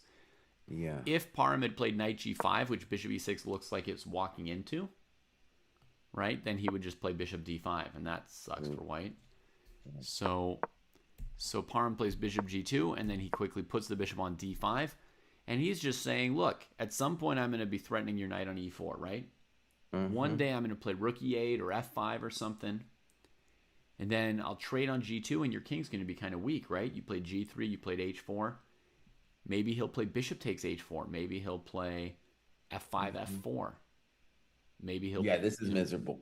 And the bishop on d5 is it took 2 moves to get there, but it's so strong, and it's basically saying, look, you're going to need to play knight g5 at some point. We're going to trade. Your king's going to be weak. You're going to wonder why your pawn is on h4, right? Yeah, no, this is a He strong castles. concept. Strong concept from Arjun, and I'll lower my evaluation very close to Jesse's here. This is actually pretty unpleasant for white. Long-term worries. And what we can predict is definitely that Parham is going to be in time pressure, because we're just at move 15. We got an hour left on the clock, so it's coming. So I think we understood it, David. So knight c6, natural developing moves. I think that's probably interchangeable with castles short. I'll say one thing about Aragaisi's move order. A lot of people would castle short a little bit earlier in this move order, and you could get a similar position for black. So one has to wonder, is there any world in which Aragaisi doesn't castle kingside? Well, right, because I mean, I think it is just best to see what white does now. We have no idea what he's going to do, and we'll just we know for sure the knight's going to go to c6, and there might be some weird world, depending on where white goes, where we don't castle. We got a great comment from chat. Parham has stated previously that he is quite all right with playing -2 positions. In some ways, that is a strength. So that's that brimming confidence kind of personality, right? Like, he's the kind of person who looks at a position and you might say it's bad, and he's like, yeah, but I can do something with it anyway, right? Like, I can still beat them because I'm Parham. Yeah, wait till you play Aragaisi, bro. Yeah. Let's see if you like that statement in a couple moves, buddy. Yeah. Okay, I have to go. Sorry. Okay, All right. Rachel, thank you so much. Thank you. Thanks so much for having me. I learn so much every time I'm here, so I really appreciate it. Awesome. Well, it's fun having you. All right, see you guys. Bye. Bye. Yeah, I think being down on the clock against Arjun with a -0.4 is like a kind of particular hell. Yeah. Do you know what? He's just going to be pushing you all the time. Speaking of this lovely, exuberant personality that is Parham, do you know what his chess.com profile used to be? What's that, bud? It was like a big thing that said, I need more haters.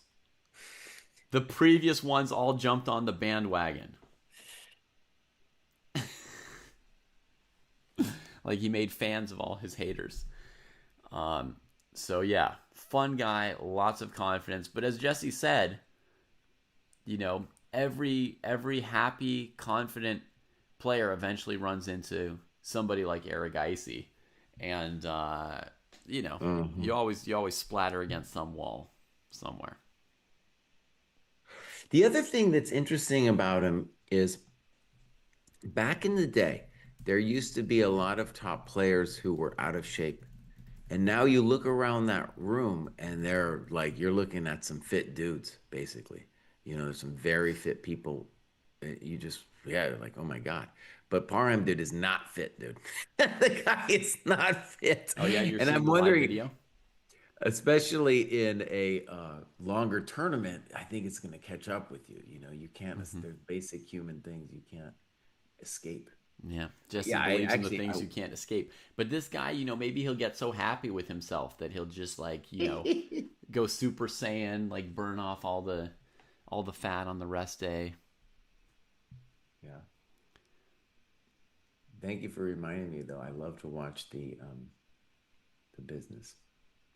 Okay, Shirogorov recommends to us if you want to see that, optimism, that willingness to play from behind or from -2, um, check out a game from Magsudlu Warmerdam Tata Steel a couple years ago. Mm, And anyone who wants to see like what does it mean to be able to play from a bad position, right? yeah. What does it mean to be able to play from a bad position? I'm going to check that game out later when I'm not on stream, um, and be a nice example.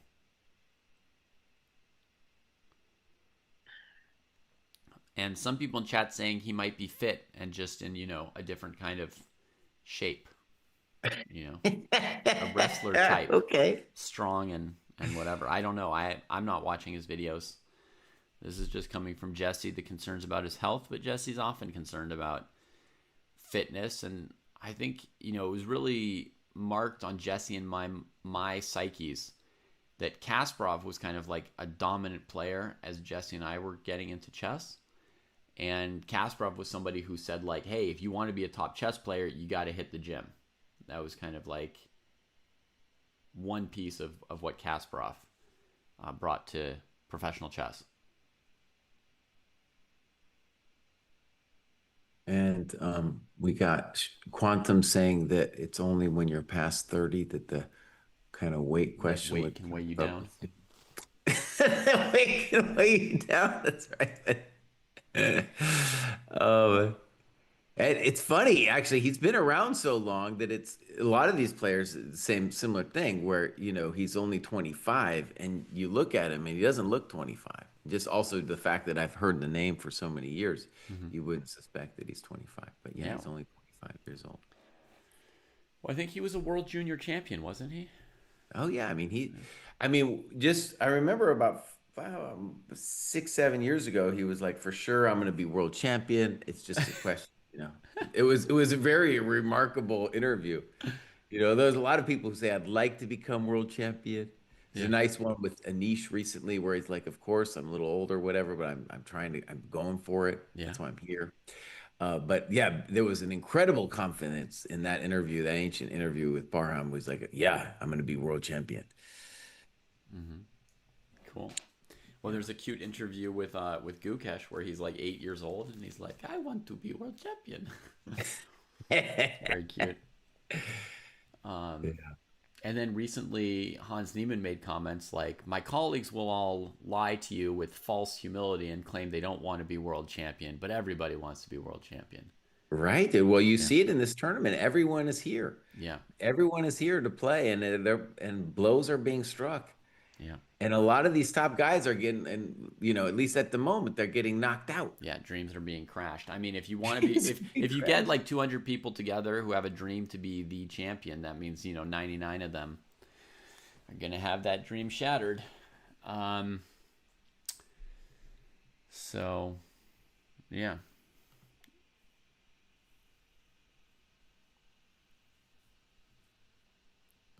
I'm gonna look for a certain position here for a second. The game we're looking for. Somebody who's not here, actually. It's interesting to go down the list and see who's not here. Wei Yi is not here. Yeah. Though Very he is an notable. active player. He's not there. It's kind of curious. Yeah, he's like the best active player who's not there pretty much, right? Well, we have to talk about Carlsen and Naka, of course, but yes. Yeah, I mean, Carlsen and Naka are both in a kind of like pseudo or semi-retirement, Fair. Yeah. I think. Little surprising. I'll just also mention Le Quang Liam isn't there.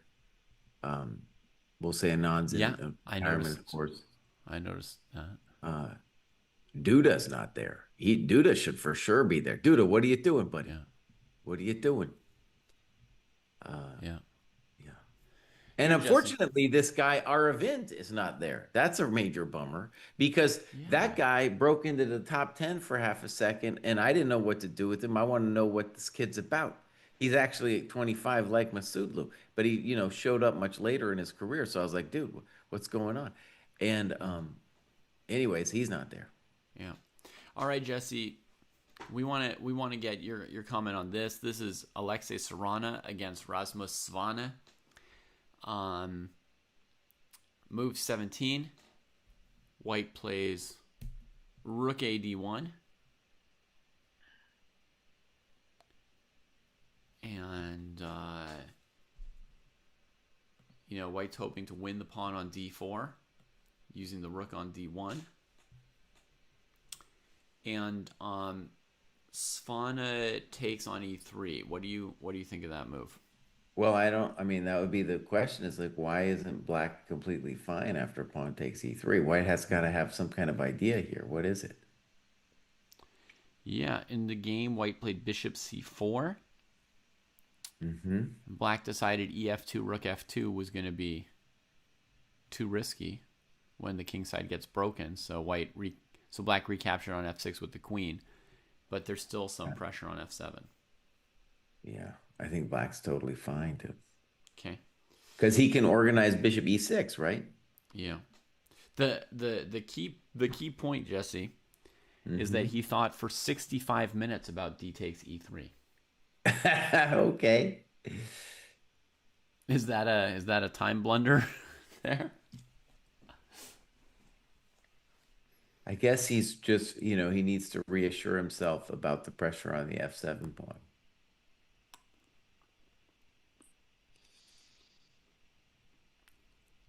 I don't know what he was thinking about other than taking on e3 because otherwise he's going to be down a pawn. Oh, dude, Matsulu's tanking now. This ain't good. This ain't good.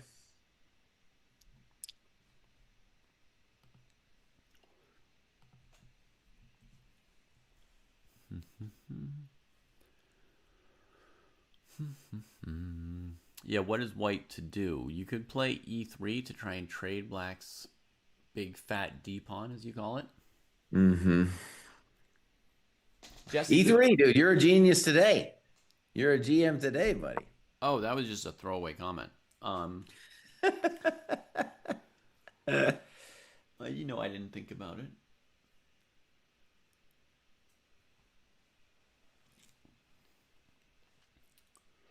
Yeah. Okay. Yeah. So, I think just thinking about you're thinking about how to simplify here, right? Sort of trade things out, make space for the queen and rook to get out. Jesse, I want to ask, a lot of people love how you call it my big fat pawn on d4. Uh-huh. And yesterday you had like a big fat knight on d5 in commentary. Is the thing that makes a piece big and fat, like what qualifications does a piece need to be my big fat blank? It's a bully piece, right? It's a bully. Does it have to be in the center? Well, I felt like Mishra's pawn on c7 was a big fat pawn on c7. And it was bullying black around because he always had to worry about c8. It was controlling d8. It was messing with him, man. Okay. Messing with Gukesh. So it's got to be a piece that's kind of dominating the action a little bit, right? A piece that, all the other pieces are concerned about paying attention to, right? Getting limited by. Does it need to be something hard to get rid of? Or can it be something like, oh man, that piece is like really strong. I'm going to play, e3 and trade it. Well, I don't want to reveal too much, dude. Okay, but okay. That's fine. That's fine. You tell us when we have to put the kibosh on the subject. This one's interesting with e3 because clearly you're tickling this strong point and you're saying next move, I'm going to be able to take the pawn and the knight is not going to be body slamming me when it recaptures, right? Is that true? Well, that's what we're going to find out. Yeah. You're also saying that, and this I believe, that d3 is nothing. And I don't think d3 is anything here because just it allows the simple bishop c3, and then my big fat pawn is a victim more than a bully. Right. So from bully to victim, from my big fat pawn to my poor weak pawn in one move here. So it is an interesting question of what to do here for black. Yeah.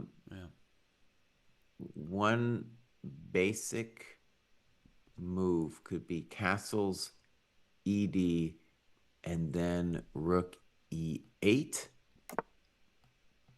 because I'm threatening like bishop h4 stuff, and I can recapture later.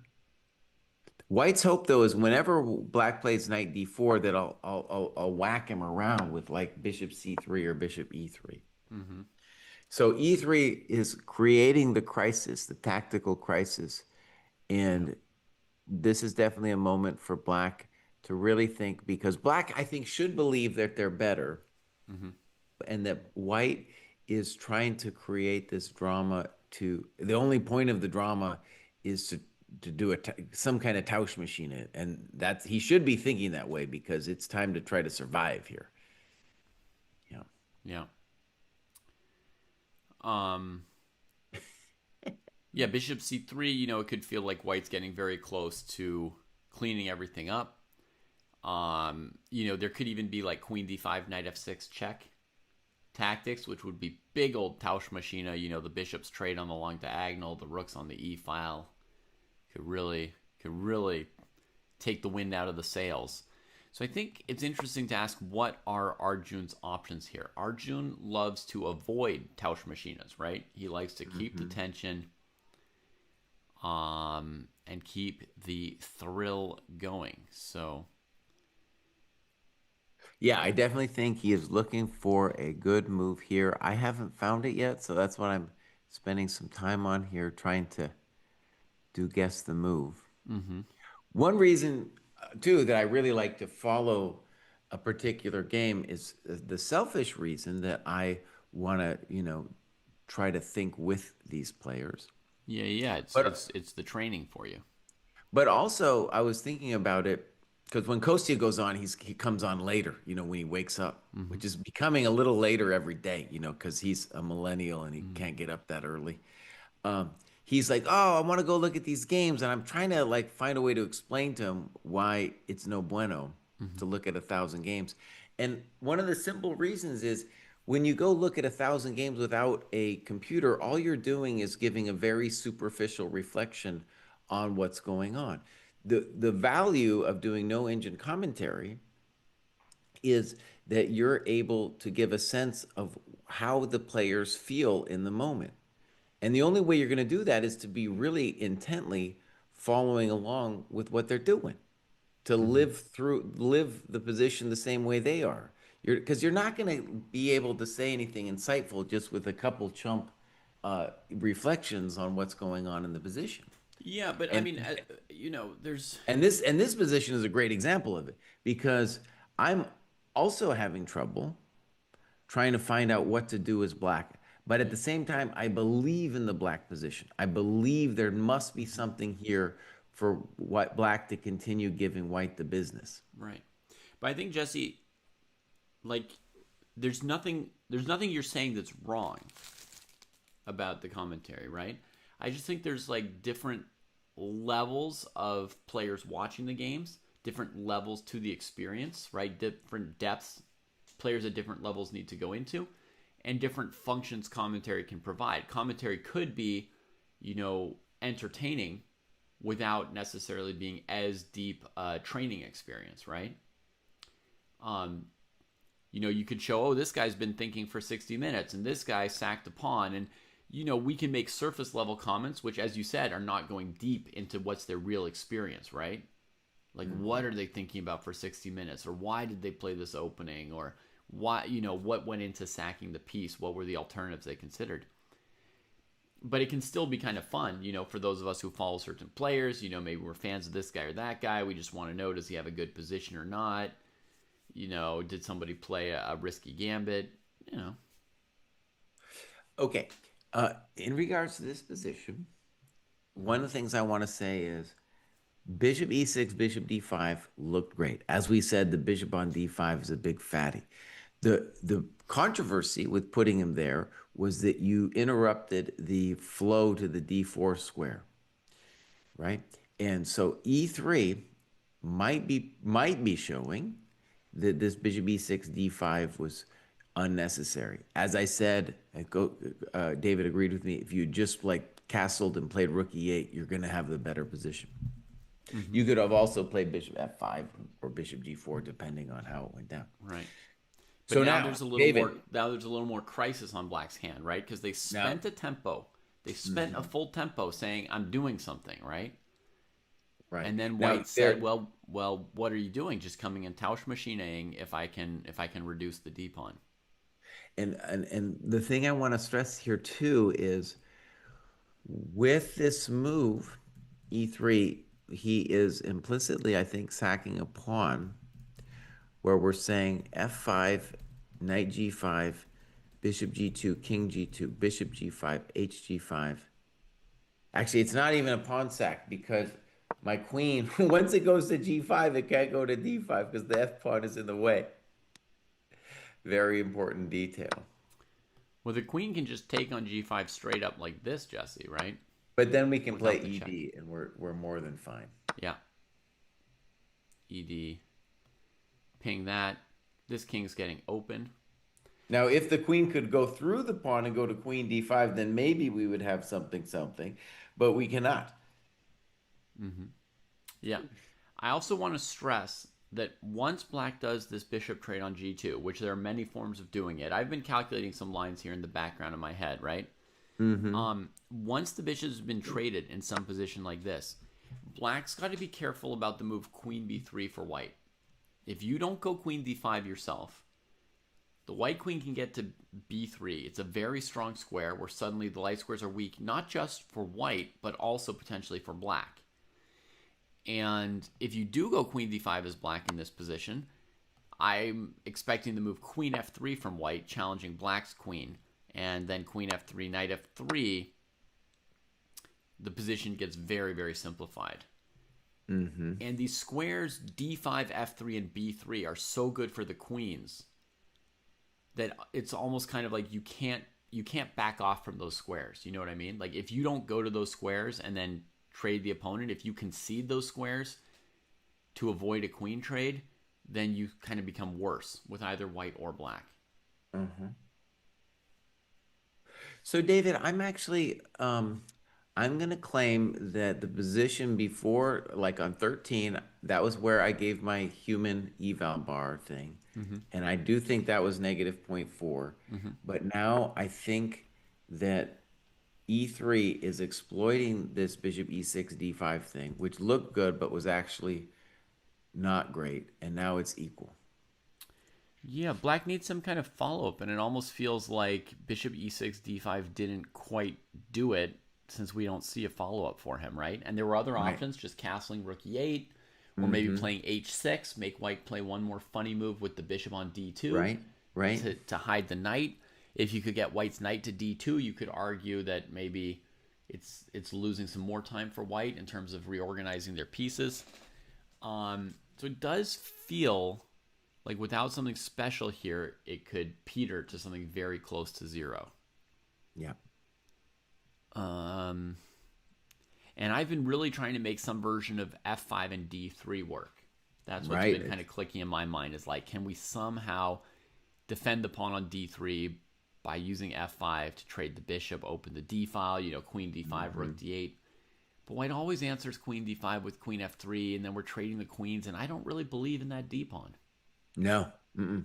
And F5 is a huge strategic concession, so that if we do it, we really and the bummer is, and I get it how Arjun could miss this because you feel like you're such in control with the bishop on d5, but actually the bishop on d5 is really in the way of the queen on d8. And that's why the F5 comes to mind because you're like, oh, my queen's got to get in there to the d4 square. But anytime you play F5, knight g5, that's just a good business for White. Mm-hmm. Yeah. I'm Okay. happy to be wrong. I'm happy to be wrong. But I don't see anything spicy yet for our boy. Okay. So here I'm going to ask a very dramatic question. Bishop takes Mhm. h4, trying to do something. Okay, I'll take your business. Pawn takes h4, queen takes h4. And Knight d6 looks miserable, now I was dude. kind of thinking I still had a bishop on e7 to recapture if white played Right. knight d6. Yeah. But like I already used that piece. Mm-hmm. That's a typical kind of hallucination. So knight d6 check and black is thrashed. Just thrashed. It's thrashed. I was planning, like I thought the bishop was still on e7 somehow. I was planning for white to move e takes d4, defending Uh-huh. the knight on e4 with, tactical means rook e1, and I was going to say I don't believe in it for black. But yeah, knight d6, and I've hung myself. So that's a no-go. Now, the curious thing too is like my first instinct in this position was like, okay, well, if we have to play pawn takes d4, the position will just be equal. But I'm actually looking at this and I'm like, wait a second. If you, let's say you were black and you were unhappy with yourself, Mm-hmm. how would you achieve equality? My first thought would be And, d e3, bishop e3, castle's kingside. but then well, okay, maybe, but knight f6 is a question mark. Like Mm-hmm. I get the bishop on d5, my light squares are very powerful. Yeah. And the key is that you can win back this pawn on b7. Right. Yeah, that's not full. That's not fully clean. Huh. Okay, how bad is it if I just castle here for Arjun? Who has been Okay, good thinking for question. like 15 minutes easily. So he's... Yeah. It did not So pawn takes what d4. he wanted exactly. So now the knight goes to d4, I guess. Bishop c3. Yeah, easy does it.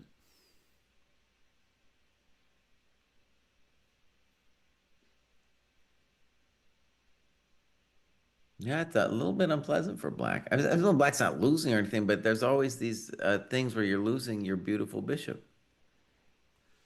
Yeah, so now I just drop back knight c6. Now, knight f6 looks like an advantage for white, but queen g4 might end up really hurting. Yeah, queen g4, that's much more unpleasant. So, I mean, at first we were looking for something good for Arjun, right? And Mm-hmm. now perhaps like Arjun himself, we're Yeah. asking ourselves, like, how do we just get a simple equal position actually? Yeah. Right. And that's a typical experience in a chess game, right? You go from looking for something good to being like, oh, shoot, let me look for something okay. Right. Yeah.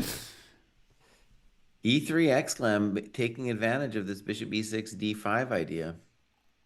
Kids, do not move a developed piece twice, even if it looks good. Yeah, Probably isn't good.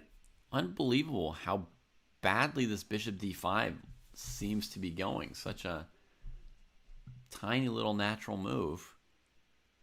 Arjun must have been feeling like a boss, He was like thinking Yeah. about like I got this grand concept, his light squares, this Mhm. h4 move's looking terrible. Yeah. But let's say this about the h4 move. In our attempt just now to even get equality for black, I just ran into this queen g4 position from Jesse. And in this queen g4 position, white wants that pawn on h4. Like Oh, it's yeah. it's not a lost tempo anymore. This is how people play these positions now. They just run that pawn up, grab a little space, poke at you. Right. So,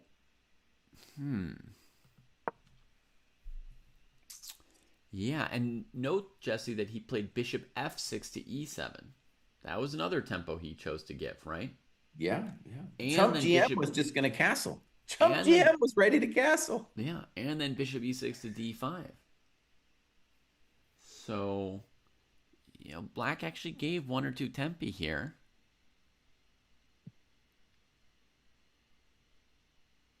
And now, honestly, it almost looks like they'd be better off with the bishop on e6.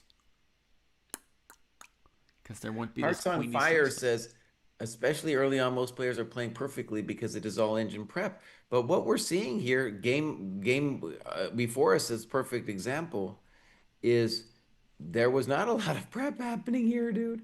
No, no, no, no. Yeah, not this game. Not a Mm-mm. lot of prep, just a lot of confidence. Just a lot of confidence, Jesse.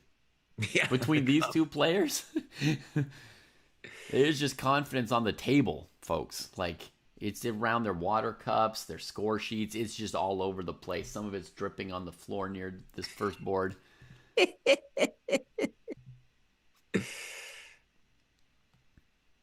Yeah. And somebody in chat, Jesse, says that, Arjun was yawning. So, I don't know. I don't know if Parham's woken him up yet, but okay, we just got to move. We just got to move.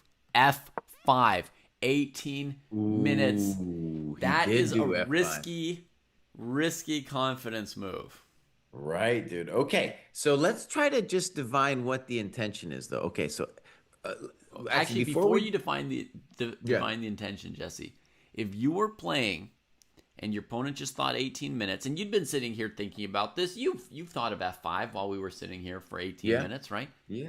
Would you just play knight g5 and let him show you the intention, or would you try and figure it out on your own first? Well, I would probably do as Parham did, just play knight g5 and say, "What?" Yeah, me too. You don't need to divine his intention. Just say what. All right, bishop g2 was played.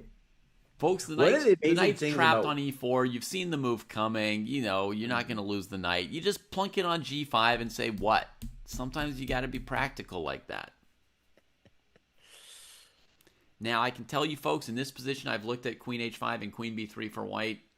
There's nothing. You just got to take back on g2. He does. Queen d5. queen Right. d5. Okay. Now you can settle down and figure out, dude. Now you can start divining if you'd like, Jesse. Yeah.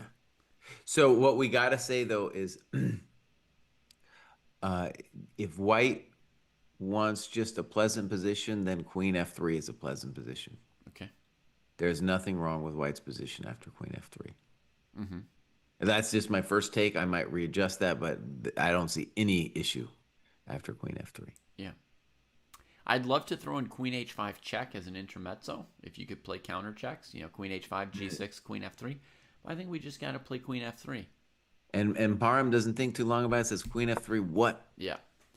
Now, next move, there could be a spicier option, Jesse. After queen f3, Nah, he just took it. I know, but I might, Oh, okay. I might take So- with my king here. Oh no, he doesn't. No, but look, we were asking ourselves, how does he get equality? And this is what his answer was. Mm-hmm. He came up with this long thing, and interesting question: is this equality? Yeah. I would still say here that if anyone has a zhuzh, it's white, because black goes as a tempo, and none of our pieces are poor. But I think this is basically the best thing that Arjun could come up with. Yeah, he made a very small concession here with the f5 pawn on f5, which you could argue would be slightly better on f7, but it's not dramatic in an endgame. It's not dramatically bad, this pawn on f5. Right? And for that, he got the queen trade. You could say his king's not so much worse on e8 anymore, so he doesn't really owe white that much of a tempo. I think if he puts, king on f7, bishop on f6, rook d8, I would really say 0.0, Jesse. Yeah. I By think the this way, is when I'm clean. watching I'm no, actually, hold on. First, before I make my little commentary, I'm gonna say this is 0.15 for white, which is also sometimes known as equal. But when I'm watching the main, not the main one, but the FIDE feed of just the image of the two players. Oh, dude, the Iranians, you can see all this Arabic writing, dude. They're going crazy. They're losing their minds watching this dude. It might be Farsi instead of Arabic even. very true. That's a common mistake I've made more than once in my life. Okay. It's okay. I don't know anything about a lot of places. I get all the languages wrong too. But Jesse, people are going to want us to look at another game now. You know that, right? Wait, let me just say a couple more things and then we can look, I promise. So, something that I hadn't really appreciated before, and maybe he wasn't always doing this, Uh-huh. but when you watch the feed of Arjun, Yeah. he is like when it's his move, 95% of the time, he is not looking at the board. He is like Yeah. staring off into space. And I just want to make the comment, what's fascinating to me is what that means to me is when we had our discussion on aphantasia and being able to see a board in your head, it means to me that he sees a very clear board in his head. It's just freaking clear as day. And he is looking at that board. Mm-hmm. And, usually when he only looks at the board when he's about to play his move. Mm-hmm. Yeah. Yeah. All right, now let me just say, David is going to drag us away from this game. It's not my fault. It's David's fault. Yeah. I do think White is slightly better here, and it's about tempo. I would also say the White King is better than the Black King, no matter what happens here. Black has a variety of moves. This game is not close to done. David's going to take us away because chat thinks that end games are boring. Sorry, it's No, not no, true. no, no. End games are perfectly interesting. End games are perfectly interesting. And I think Oh, we could oh, definitely come around to this game throughout the so day. he's going to take us away. I want to just outline the dramas here that I see going on. Yeah. Black has a huge question of where to put the king. Okay. If you go to f7, you have to think about knight g5 and how you feel about maybe taking that knight. You don't have to take the knight, but you need an answer to knight g5. King f7 would be the most natural square. If you castle long, then rook c1 is going to be looking at your coconut. If you castle short, it's unclear that you want your king over there. And in particular, White's rooks get the jump on the invasion squares. Mm-hmm. My personal guess is that castle short is nevertheless the safest way to deal with this position. Now, as we've seen, chump GM moves are not the same as Arjun moves. They aren't the same. Even if sometimes I think they're better, he's always looking to do something a little spicy. Yeah. So this game, even if you think it's equal, spice is going to happen here. And all right, take us away. Commit your crime. Yeah. Commit your crime, No, please. I'm gonna add one point to what you said, right? Yeah. Which is that in this situation where Black castles kingside and White gets the jump on the D file, an important Yeah. point is this D7 square. It's a little bit weak, right? Almost the only piece that could have defended it would have been the king. So Black would do something like Rook D8, and White has Bishop B6 conquering the D7 square, essentially. Very good. And No, this is not so. that Yeah. position, castles, Rook D1, Rook D8, Bishop B6, that would be some drama. That's where you can already feel if you're if you're playing a really strong player, you can already start to feel like, oh shoot, I better be really precise. Like, what am I, how am I defending this thing? So Arjun is going to spend a few minutes here after Bishop E3. He's not just going to blitz out some simple moves. And I'm going up to plus 0.3 actually, because another idea I just realized is no matter what Black does, Mm-hmm. White can always play knight g5. And if you have to take it, I'll have the better minor, plus Yeah. the pawn on g5 will be hectic annoying. For your H7 pawn becomes Yeah, essentially a dude. weakness. A victim. That's right. Yeah. So I might even push it higher than 0.3. But David says this is boring, so take us away. Take us away. All right. So we are putting a tiny evaluation here, folks. Jesse, I think you have to hit enter for your new evaluation to show up on the eval bar. So we are putting a little something that Black could worry about. There's a potential for something to come up. We've got one move more from Arjun before we leave, so he's going to play my move, Bishop F6. Just asking White about B2, covering E5 and D4 from White's pieces. Maybe it creates an E7 square for the Black King as well in some cases. But we are going to bounce around because, I'm pretty sure that a lot of people in chat are going to want to see a little bit of Mishra or Moritzi or something here. So we're going to check on it because, Jesse, you might find Moritzi Giri to be electrifying. Who knows? Well, let me just say, whenever we focus on one game, it doesn't mean that the other games aren't electrifying. Mm-hmm. It just means that, in fact, they all are. I'm looking at it, and Yeah. they're all of them are amazing, Great. and that's to be expected. Mm-hmm. It's just that now we're gonna go. It's fine. We can do Yeah. it. We can do it. All right. Should we start with Blue Bound? I'm gonna cast my gaze bird's eye for 1 second, and I'm just Hmm. gonna see. Okay, the Mishra game looks interesting. The Moritzi game looks really interesting. We've Hmm. got another Iranian matchup: Amin Tabatabai against Ali Reza Farouja. So the Uh-huh. defector is going up against the entire team of his old buddies. Um, Yeah. that game is, a positional battle for now. Maxim Rodstein down half an hour against Abdusattorov, looking for a draw, but it looks interesting. No simple solutions. Gu Mulars against Nihal Sarin is just a typical position. They played the opening a little bit slowly. They've got a long way to go. Noterbek Yakubayev against Pranov is hectic. Actually, I'm going to go there for 1 second, folks. Okay, not everybody knows these two players, but Pranov is the world junior champion right now, Jesse. We've talked about so many juniors at this event. This guy's the champion of them all. Other than, I guess you could say Gukesh is a junior and also a champion, but this guy's the champion of them all. And then we've got Noterbek Yakubayev, the number 3 player in Uzbekistan. Dude, Pranav is up 43 points with Yeah. this tournament and maybe something briefly before it. 43 Yeah. points. That's So, an update on his September rating, Jesse. On September 9th, yeah. he's up 43 points. Yeah. That's stunning. And Yakubayev, I think his live rating is in the 2690s now. From this And if tournament. that guy wasn't, didn't have the other Nordebek in front of him, he would be more well known.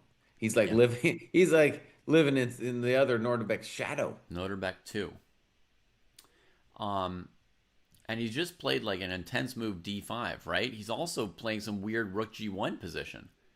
So madness here. One of these players is probably getting cut down by move 25 here. I don't know.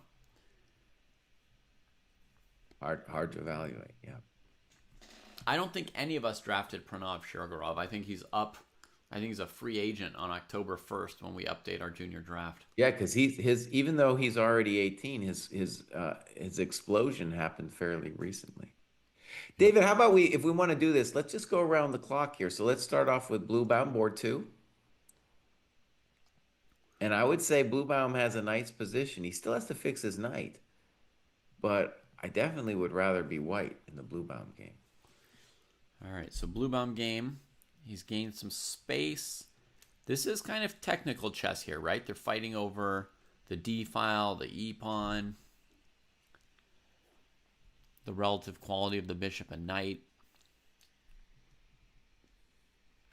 Yeah, but it's just nasty. It's a little nasty for black here.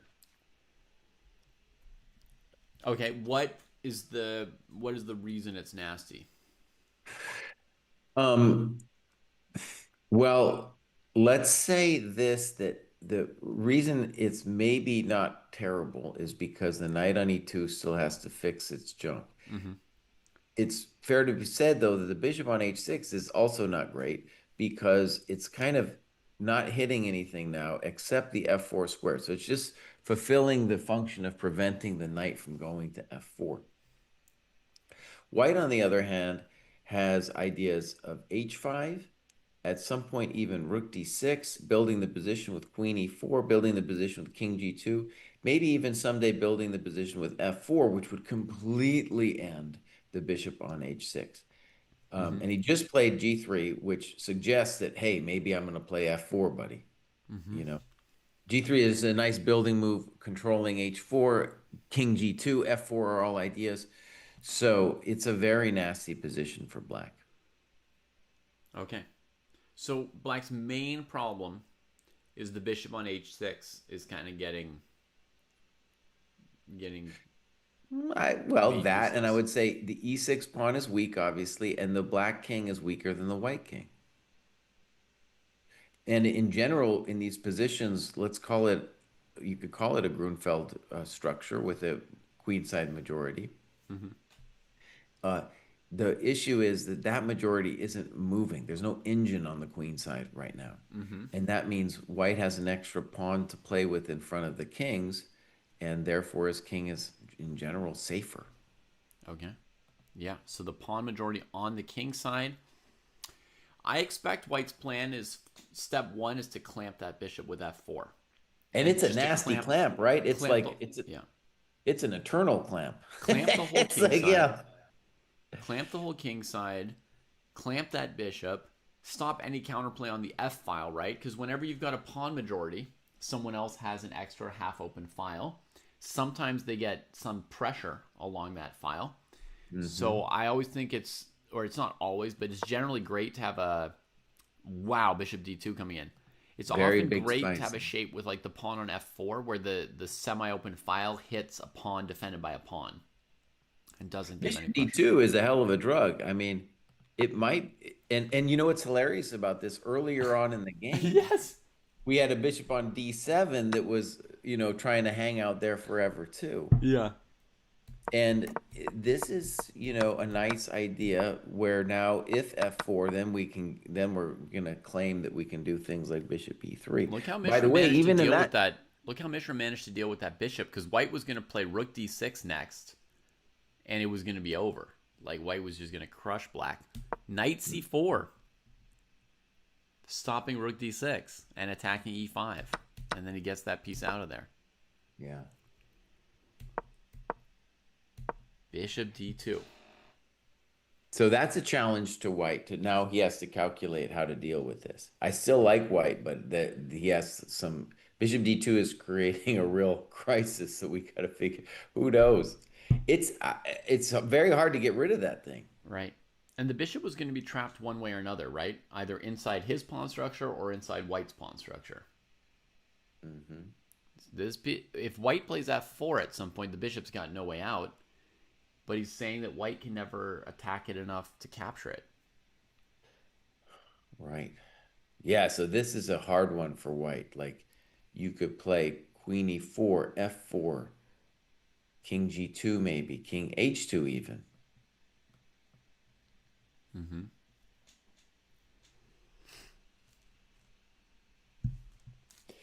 If you play King G2, you're dreaming about Knight G1, F3. But the problem is if the queen ever lands on B7, you got a real heartache.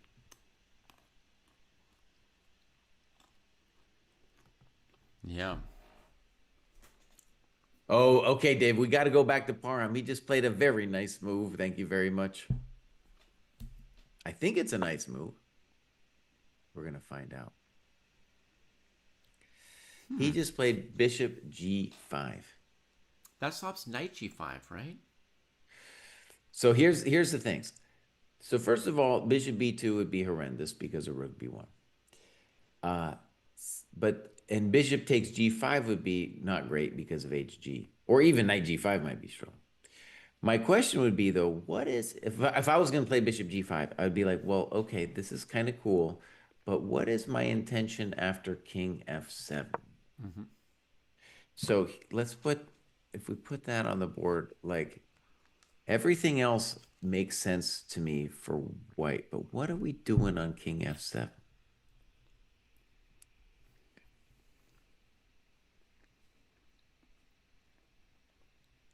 If he has nothing, then I have to go fully equal.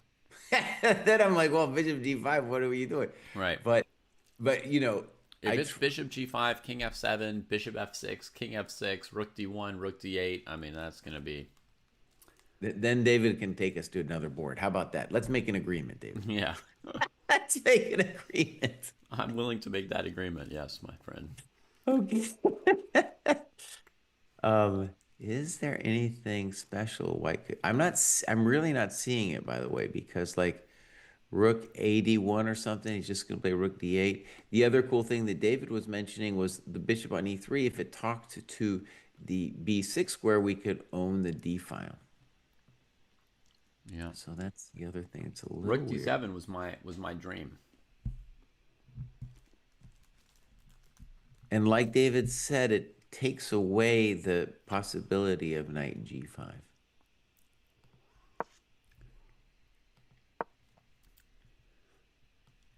What is Quick note, Parham's folks. Bishop idea? takes b2 in the live position. White has rook b1, Mm-hmm. hitting the bishop, and then rook b7 with a noticeable advantage for white.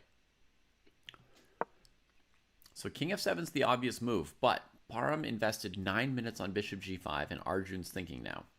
So surely there's something under the surface we haven't noticed. And honestly, I'm just staring at king f7, and there's not. My mind is blank, Jesse. I don't My see. mind is also blank. That's why I'm trying to learn. I'm trying to. Yeah. Oh, well, okay, wait. Maybe I have an idea. Okay, maybe I at least have a thought. How about rook c1, Mr. Bruce? Mm-hmm. AC1. Okay. I'm gonna play quickly and just plainly. Mm-hmm.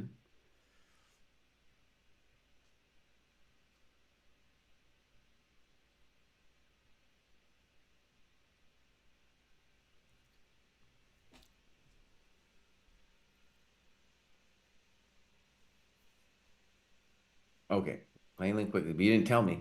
I'm gonna play so rook d8. Now your bishop can't move. I'm gonna play rook c5. Beautiful. I don't know if it's g6, I beautiful. guess. D6, fine.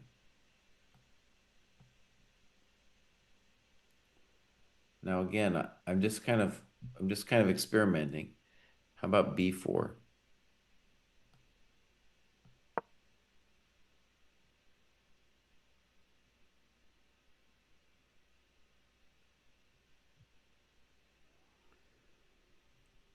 You know what, David? I think you're fine after like rook D7. I don't see anything for me after that.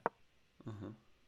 Okay, so I'm gonna go back, bishop G5, king F7. I'm hunting for what Parham's idea is. I don't think you play a move like bishop G5 without an idea against king F7. And you don't think it's rook d1, rook d8? Well, I don't know what rook D1, rook D8 would do. Yeah.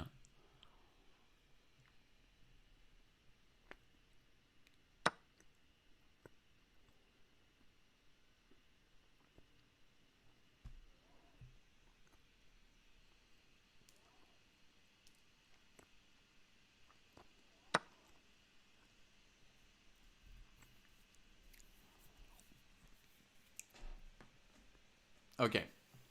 Rook fe1 for white. Knight Um, d4 was just played by black, by the way, not king f7. you mean bishop castles was played instead of king F7. Oh, somebody in chat said knight d4 was played. But you're right, castles was played.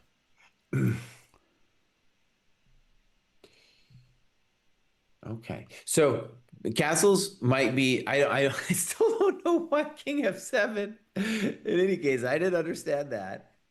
The idea of castles, I suppose, is just to say, hey, if I need to, I can always play Rook F7. Yeah, let me tell you one possible thought here. Okay. My idea with rook e1, I was Yeah. expecting you might play rook ag8, right? Okay.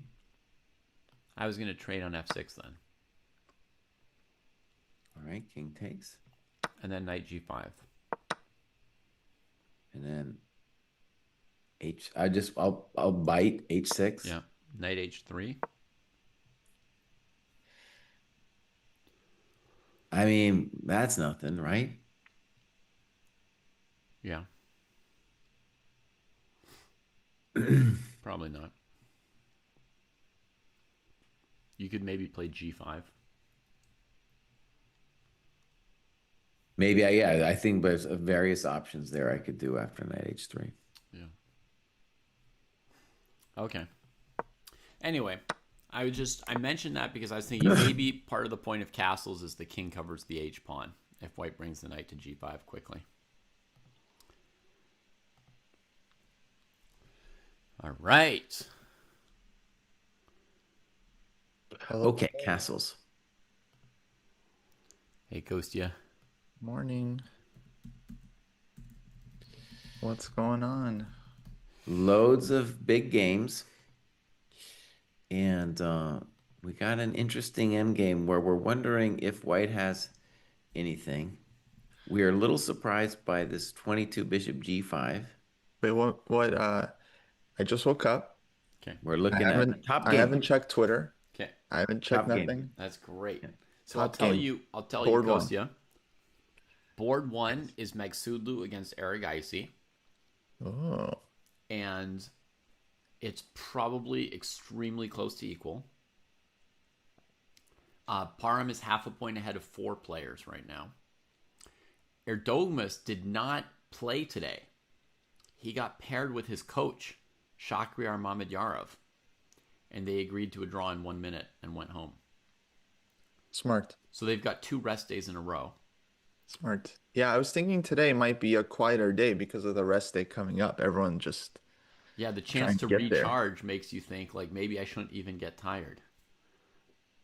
Yeah, okay, but Erdo, I mean, he had a 10 and a half hour game yesterday, Yeah, I you know. know? He's deserved his 2 rest days. He played the game of his life. But for some of these people, Vityugov repeated positions against Aronian also 3 minutes into the round with White. So he took a rest day as well. And to me, Vityugov and Aronian, like if they're interested in making the candidates, they should be, trying to get a win in their games. Because we've got this kind of vague goal or idea that you need to get to about +5 to make it into the candidates, right? So if right now you're sitting on +1 or +2, I'd be saying you've got a rest day tomorrow, like maybe check out your chances of getting to +3. To me, this is really a tournament where the difference between finishing the tournament at +1 or +2 is not very big, and you really want to try and like take your chances, like see if you might not make it to +5. Mhm. And so I would think you'd play every game if there's any part of the World Championship dream alive in your heart. Yeah, it was interesting. Parham, I don't know if you guys watched the interview with Rachel, friend Rachel. Parham had a great interview, and he basically, I'm so impressed by Parham now. I didn't realize. So for everyone in the chat, Parham basically said that he was ready to take the world by storm in 2018 when he became like world junior champion and stuff. Mhm. Then COVID hit, and the dude lost like 3 years of his chess life to COVID. Like he admitted, he just wasn't studying during that time.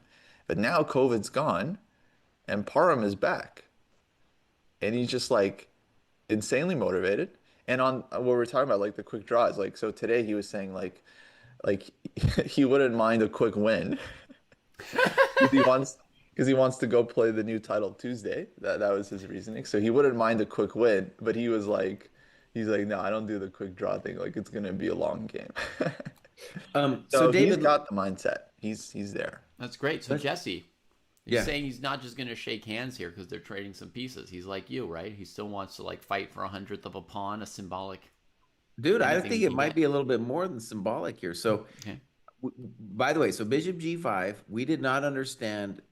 I didn't understand bishop g5 because I didn't understand what was wrong with king f7. Now, there probably is something wrong. I don't know what it is, but dude castled, and now White's position makes sense to me because rook f d8 forces some kind of rook d8. He snips once, and to me this is a little something something because rook takes bishop f6 looks like an advantage, and knight takes probably rook d1 looks like an advantage.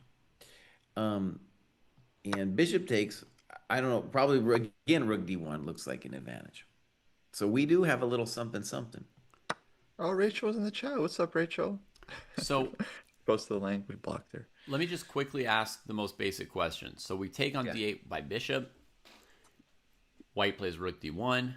Okay, I want to think about it first because bishop takes d8 looks like a little bit of a concession.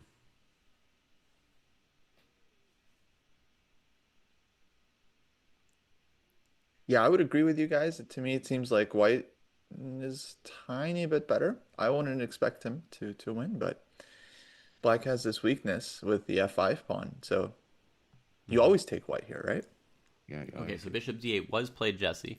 So I'm going to go back to asking my basic question, which is rook d1, trade on g5. I get your basic question. That's why I want to just think about rook d1 for a second. Yeah. So black's just trying to counter rook d7, right? So they go rook d8, rook Okay, so d8, your rook d1 happened. knight d8, knight d4. Now, white gets a tempo off the f pawn. Black's knight on d8 is kind of getting bossed by the knight on d4. And white's trying to get the king in real fast. And also, David, after rook d1, bishop g5, knight g5 is fully a very viable move. Okay. And so I don't know which And one's then best, after HG or knight knight g5, d1. rook d8, what's your sauce? I'm going to say I have the better knight and I have the better king. So you'll trade on d8 and play king f3, kind of the same as I'm doing with hg. That could be like if you're just playing blitz, that's what you would do, but it's going to be a very deep calculation. Yeah. Yeah, it's pretty Because similar, but remember, it the does look knight like endgame's king the walks most in. complicated there is. What's that, Kostya? I was just saying it does look like white's king gets to the e5 square. Well, that Or would be a maybe it lot. doesn't actually. That would be a Take, lot. take, king f3, knight c6, king f4, g6. And the king Well, is I kind think of what would locked. happen though that we'd have to calculate would be rook d8, knight d8, king f3, h6, and then the black knight comes to e6. So it's still like really hard to know Yeah, exactly. that also looks very drawish. No, I mean white's better. White's better. We can talk about drawish, that's fine, but it's white's Yeah, got by a little by zhuzh. drawish, I just mean to me it looks like black's drawing chances are better than white's winning chances. That's what I mean. I agree. Not that white 96 has no feels winning like chances, but more likely to be a draw. 96 feels like black's escaped the worst horrors. But you would agree that if it was a king and pawn endgame, that it would be probably winning for white, right? Yes, king f4 would win on the spot. Right. So just the general rule of thumb is if it's the way to evaluate those knight endgames, if it's winning for if it's winning the king and pawn, it's probably winning with the knights. Well, I mean, it's specifically winning because of king Mhm. f4, and with the knights, you can't play king f4. That can definitely change the eval. Yeah, But knight think about f4, it. We king got, f7. anyways, it's like knight f4 comes. I can push you, which I can do an h5 at some point.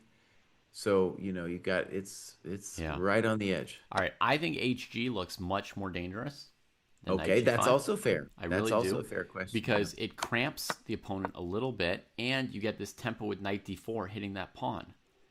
I mean, look at that. I'm probably taxing black for g6. Yeah, this knight d4 And thing looks then, very annoying because if g6, then you do have time for king f3, king f4, king e5. right. And now you might need to put the knight on f7 to keep me at bay. But if you do, look at this horrible shape. Knight e6 maybe, Knight e6. right? And the king goes e3, d4 kind of route.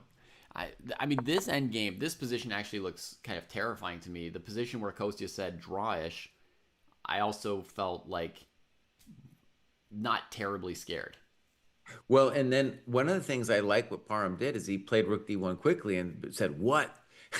He said, "What?" Because he might not know which way to capture yet, but now Arjun is like, "Oh my God, if one of those recaptures slays me, then I have to start looking at weird moves. Right. Weird like bishop f6, which is no good. Bishop f6, maybe bishop b6, Maybe h6 is maybe a less maybe hectic move for black. h6. Yeah. Maybe king f7. King f7, rook d7 is the end. So you Yeah, can't yeah, do that. sorry. No, none of that. I apologize. So h6 is his alternative, basically. Or I bishop think e6 is playable too. bishop b6 is also a There's threat. rook d7, you have rook f7. Yeah, but I would go out and say that's like definitely a little bit unpleasant for black. I probably even induce your rook to f7 on purpose, then drop mine back to d6 or d5. And it's a little unpleasant. Yeah, a little unpleasant for sure. So if we think about h6 as the alternative, of course, taking on d8 it still looks better for white. I mean, yeah, it's very similar to your hg position, honestly, because we'll get the knight to d4 very quickly.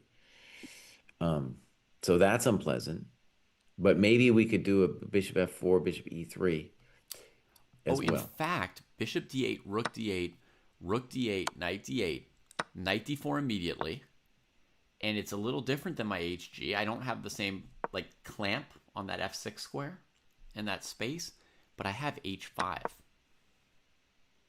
Oh, I'm a GM today, Bruce. He took with the knight. Splitting the pawns. Interesting. This was so my intuition was knight g5 over hg. What? Uh, and it was mostly just like I want the knight to move so my king can come in, and I want to give you the business just because I know that rook d8 is a better position for white. It's just a very simple, like keep my life simple kind of thing. This move makes me think he might not trade rooks on d8, Jesse. No, he's gonna trade rooks on d8. You can't not trade rooks on d8 because, I can dude, you can't give me rook d2 and all that I stuff. can do anything. Rook I'm pretty d8. sure if he goes rook e1, he can let you have rook d2. He wants to go rook d2. Okay, I'll go rook e1. I guess we'll just try to survive. He's gonna be h6 and You said you were going to go rook d2. Yeah, you promised. you know. Okay, we will see this, Yeah, yeah. and he took. I'm a GM today. Thank you very Yeah, much. he takes. Okay. By the way, someone in chat apparently looked at the computer and said King f7 was the right move. This is one of the problems with the computer, though, is that even if that's true, Arjun saw something about King f7 that gave him grief, and Parham also saw something in King f7 where he thought he at least had a little judge Yeah. because Bishop g5 wasn't the only move. Because he came up with bishop g5, which was frankly a slightly weird move. Yeah. Especially Okay. knowing that like Parham was trying to play for a win, that he wasn't trying to make a quick draw. If someone else were trying to make a quick draw, sometimes they play loose moves, right? Bishop g5, they just trade bishops, blah, blah, blah. But we know Parham wasn't doing that. So No, neither of these two have quick draw in their vocabulary. that means that he saw something with bishop g5. So we actually called this position a gazillion hours ago with knight h3. Yeah. Wait, what's the live position? H6? Knight Yeah. H3? Knight h6, knight h3, yeah. Okay. Okay. It was also a great interview with Mishra. I don't know if you guys saw his interview after beating Gukesh. No.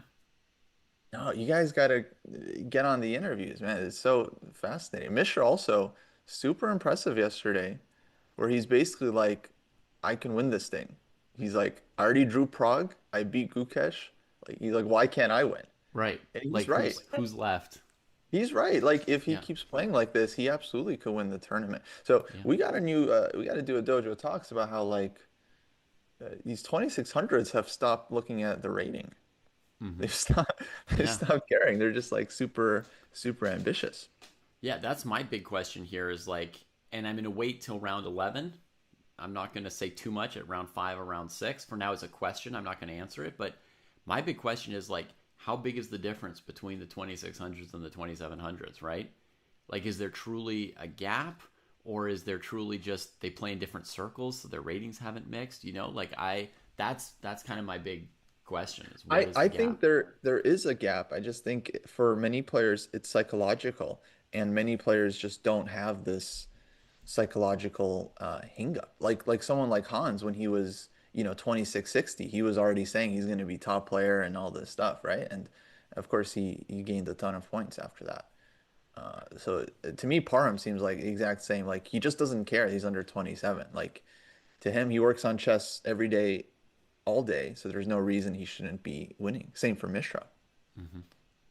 So I want to just say I have to create a narrative that there's something of zhuzh going on for white, or else they're going to tear us away. Okay, Kostya's going to be like, it's a draw. Take me away from this board. Oh, So King F7 played. Yeah, yeah. I was wondering also if Black played knight e6, knight f4, then King F7, how White continues. But this also makes sense.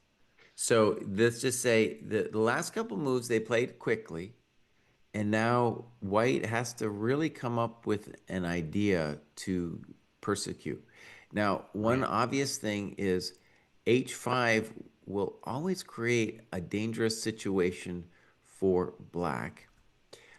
because the pawns are split. So the f5 pawn and the g7 pawn can become weaknesses. However, the h5 pawn can also become a target with king f6 and g5 later. Yeah. And let's just say this, Jesse, playing knight h3, that's the kind of move that can lose you some of your judge, right? I mean, Right. White's knight kind of got sent packing.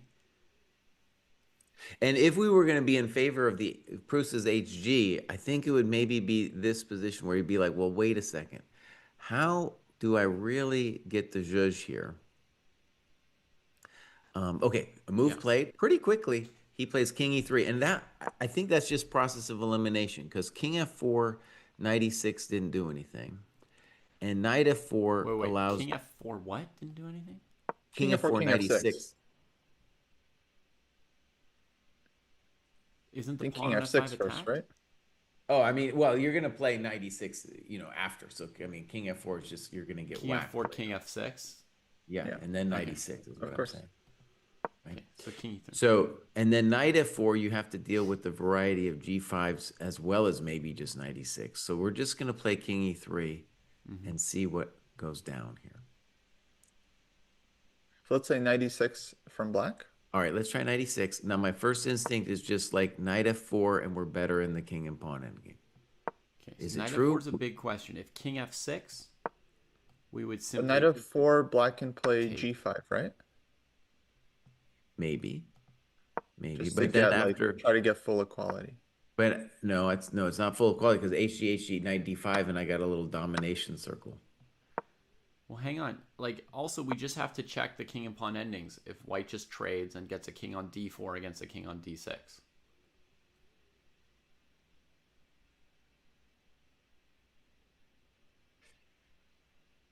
Yeah, I've lost this before.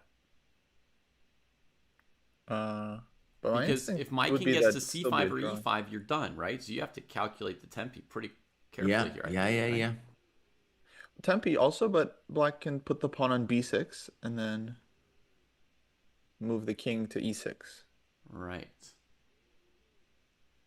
But I agree, white's the one that's knocking there. Okay, so 'Cause- let's say I play b4 here, grabbing some space on the queen side. yeah, let's go b6. My idea is to eventually play a4, a5, Mm-hmm. gaining the c5 square for my king. So now you go b6. Now, in this position, if I tried to be precious about my tempi with like a3 or f3 or something, you can just go king e6 Yes. and then come back to d6 and say, good job playing f3 and a3. So I'm just going to Well, play also- a4, a5 directly as my first try here. And f3, you might get a welcome to the dojo moment with f4. Yes, f3, we have to also always watch out for f4. So I'm just explaining my process here. So I go straight for a4. All right, king e6. Okay, king e6. Maybe I'll just make a quick note. If black plays a5 to stop my move, I trade on a5. Now I've still got c5. And then I play hg, hg, f3. And I think that's the first win that we've hit in our variations so far. I believe that would be the end of the game. Black has to let the king into c5 or e5. I don't think black's winning any races here. Hard to be sure of that. Yeah, I think it's lost. Because there is some room for the pawns.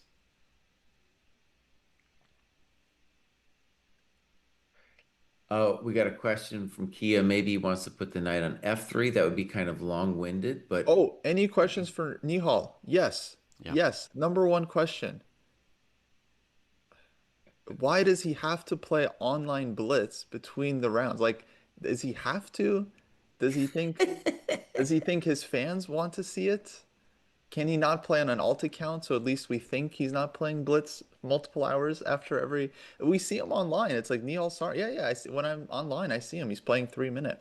So on his main account. So it's not a secret. I just want to know what's the strategy there. I would frame it a different way, Rachel. I would ask him, why does he keep playing rounds of the Grand Swiss in between his blitz? Like what's up with it? His fans see that he's taking a break. They know he's not on an alt account because his board is being relayed live here on chess.com via DGT. So why is he playing the Grand Swiss in between his blitz? Also, I want to know about Nihal, like some his questions about like how committed. I mean, I think he's one of the most talented juniors of all time. I think in our previous junior draft, I picked him, and people were like, "What?" I want to know what his commitment level is right now. I Yeah. think he had done tried to do other things in his life, and what's the status of that? Here's a Yeah, what's second the question, goal in Rachel. defense? I've got a friend who's a blitz addict. Can Nihal recommend the top 3 rehab clinics, in his opinion? Of the many that he's probably visited, what would be like top 3 rehab clinic recommendations for my buddy? My buddy's having a hard time kicking it. Oh, if Coach Nihal's has now been being coached by Vishnu, okay. oh, we're about to see the next period in his life. But if Vishnu can't get him off the blitz, yeah, maybe top 3 for blitz and top 3 for bullet would be useful.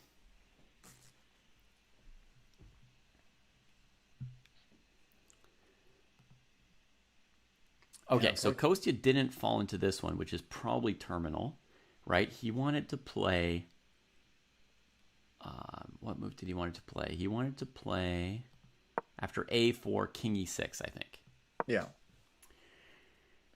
And I'm not so sure is holding, but maybe we'll see. here I will play A5, and I Mm-hmm. think he's going to have to trade.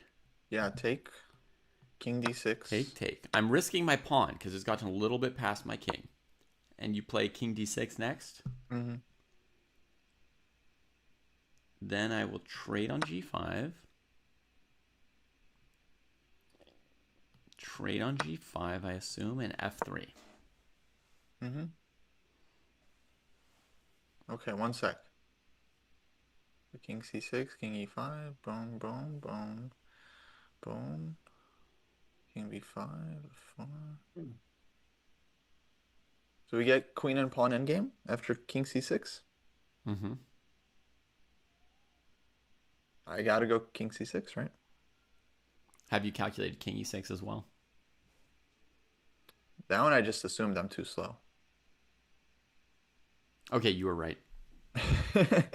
So now you're going King C6. I'm going King Oh, E5. because King E6 was too slow in the other line when the pawns were A4, A5. So I didn't even look at it here. Okay. I hadn't calculated it there. I just was talking to Rachel about Nihal and then came back to it. Was like, yeah, probably white was good. Okay, but here white, this time I did calculate. White gets queen and pawn against queen, right? So this is Yes. pretty dangerous for black. Well, it's a queen and pawn endgame, and up until yesterday, I would have said, yeah, dangerous. Now, Yeah, now it just depends on who's defending it. yeah.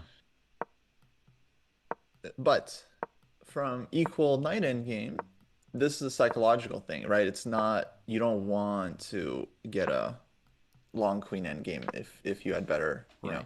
Well, also the safer knight options. pawn is way better than the rook pawn.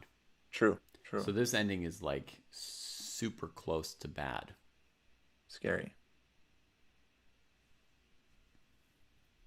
And I think, white's in position to just kick it off with G4. Anyway, I imagine that objectively that position is still a draw, but a very tough one. Yeah. Yeah, I mean, all queen and pawn endgames, I think, extremely hard. So Yeah. this would not be like if I landed here from that knight endgame, I'd be like, that's kind of, it really wasn't the best that I could have gotten. So, okay, 96 played. And in addition to knight f4, the move h5 is kind of interesting too for white. Hard, both, I mean, both super hard to calculate. Let me just check something about when we played knight f4. I want to see. We played knight f4, king f6, takes. Oh, no, we played g5 for black, right? So we didn't get exactly this, yeah. And Kostya's move g5 would be my main consideration after knight f4. I think that was a very instructive piece of analysis, I would say. Mm-hmm. Which one? The one after G5 Well, or? we just did a Me and long David worked variation it that out was, to a queen and pawn endgame. you know, No, okay, good. Yeah. I mean, I think it was pretty logical. I don't know, 100% forced. Um, Wait, I said Nihal's been up to other things too. No, I don't. I didn't mean to say that. All I know about Nihal is that he plays a ton of blitz. He's one of the best bullet players in the world. But I don't know anything about his personal life or anything like that. Um, yeah. there's an interesting. I think this G5 move might be Black's best bet in that position because if Black doesn't play G5 in the king and pawn ending, also White can play H5, leaving more pawns on the king side. And when you play H5, freezing their pawns like that, you're saving yourself multiple reserve tempi. Yeah, that looks really bad. The only thing about that is Black does have a chance to stake out A5 for themselves. And then I can't necessarily conquer the B6 square. But you have B5 square now. But maybe now I have the B5 square, so I go king C4, king C6, and then A4, taking the fight over there. That looks potentially done. But I guess Black can play like B6, B3, king D6, king B5, king C7.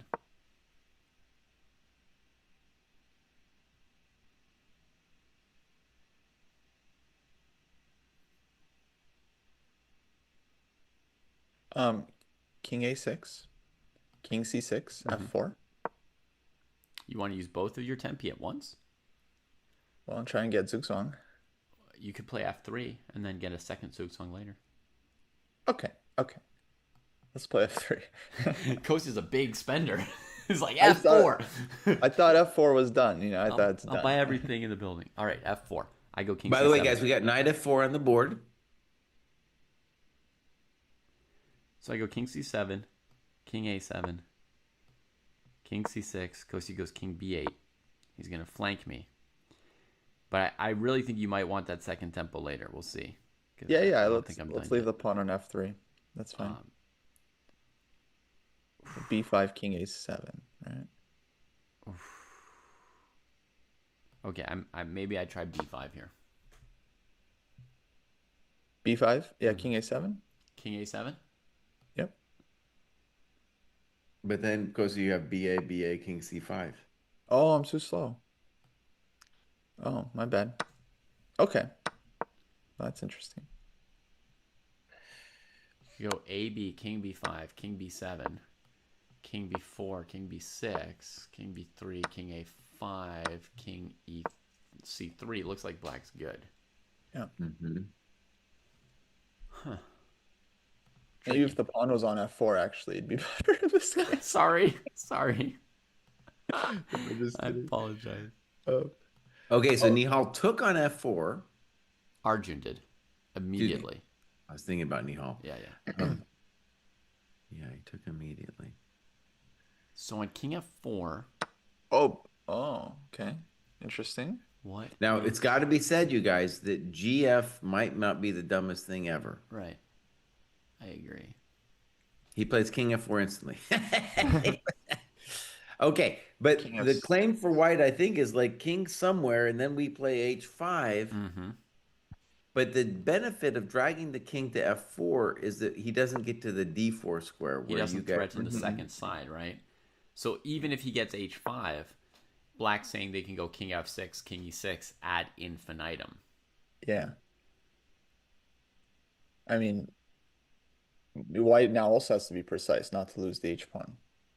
I think that knight takes F4 was clever, Jesse, keeping the king from going to D4. Yeah, Because precise. that endgame with the king on D4 was really borderline. Like, Yeah. Black's position was creaky. And folks, the only advantage white had in that endgame was the king was one row further up. Like, the space for your king is like the number one thing in these king and pawn endings. But here, this knight F4 was very clever. My instinct is that just drew the game. Okay, let me just fight on a little bit. So let's say king F6, and we're going to play, which was just played. Yeah. I think H5 is the only chance. He plays it. And the thing you got to watch out for is could I time f3, g4, g5 in some kind of effective way? So imagine that your king is on f6 and I'm able to play g5, hg, king g4 in some position where you're in zugzwang. Would I have a little bit of zhuzh there? Because then the king would have to back off. You'd take on g5. King would wait around. You'd play h6, trade it, and bring your king across to the queen side. I think no, Jesse, because as soon as you play f3, g4, fg, fg, black has Mhm. g5 check. I think to kind of Well, I stabilize think it. I need to play g4 when your king is on e6. Actually, Mm, your g5 check still might work in that situation. I don't know. But yeah, that's a good point. Even Oh, with the king on e6, the true. problem. Yeah. Yeah, I didn't think about that. Oh, Parham and Alireza have the same voice. I think that's why I had no issue doing a Parham impression yesterday. Just, You'd practiced on his bro. but, hmm, okay, probably. Oh, so board two is already just been drawn with Blue Bomb versus Mishra. Oh man, Mishra. Okay, Oh, I'm and giving Nihal won props. his game. Nice. On board I'll give seven. Bishop D2, dude. Mishra. Oh, yeah. Very impressive. Bluebaum didn't think he could trap that bishop, so he just played knight d4 in that position after only like 5 minutes think. So he really didn't think there was any chance to trap that piece. And knight d4 is just, simplify it out, right? I still thought that and final after 94, I thought, well, his king's still better. I'd rather be white, but Mm-hmm. yeah. I gotta say, I wasn't so impressed with Blue Bomb in his interview yesterday. I Mm-hmm. think he did an interview with FIDE Chess, and he basically said against Prague that he had actually messed it up and that for a lot of the game was playing for a draw. And then just in the time trouble phase, Prague blundered and Blue Bomb kind of lucked into this like pawn up knight end game that he Mm-hmm. nicely converted. Mhm. Yeah. But to me, it didn't feel like he has the same like confidence as a Parham or a Mishra. So he's playing incredibly well, but I don't know. I don't believe in the blue bomb dream. Okay. We've got, Maybe we should look at Anish and Maritzi, bud. Ooh, yeah. what are all these pieces on the board? That's a holy smokes position right there, man. Yeah. I mean, it looks just okay. Optically, it looks like white is done. Yes. Yeah. It looks like his king has lost his home, right? Like they came and foreclosed on him. And then now like black's just tossing the white king's furniture out on the street. Just merciless. Oh boy. Yeah. Typical Geary, the repo man. Also typical Geary playing super drawish, sharp Najdorf Sicilian as usual. Mm-hmm. Playing for a win with black against inform young player. Man, Maurizi got like the dream opening Kostya, but now he is toast. But he didn't play his bishop d3 again. He went back to the old knight c3. Yeah, but he had some sauce ready. It was pretty good. But I'm sure Anish was prepared. No. No, he wasn't prepared. And we thought actually by move 12, you could show Coast the position of move 12. I thought white was close, or I would say white strategically winning on move 12.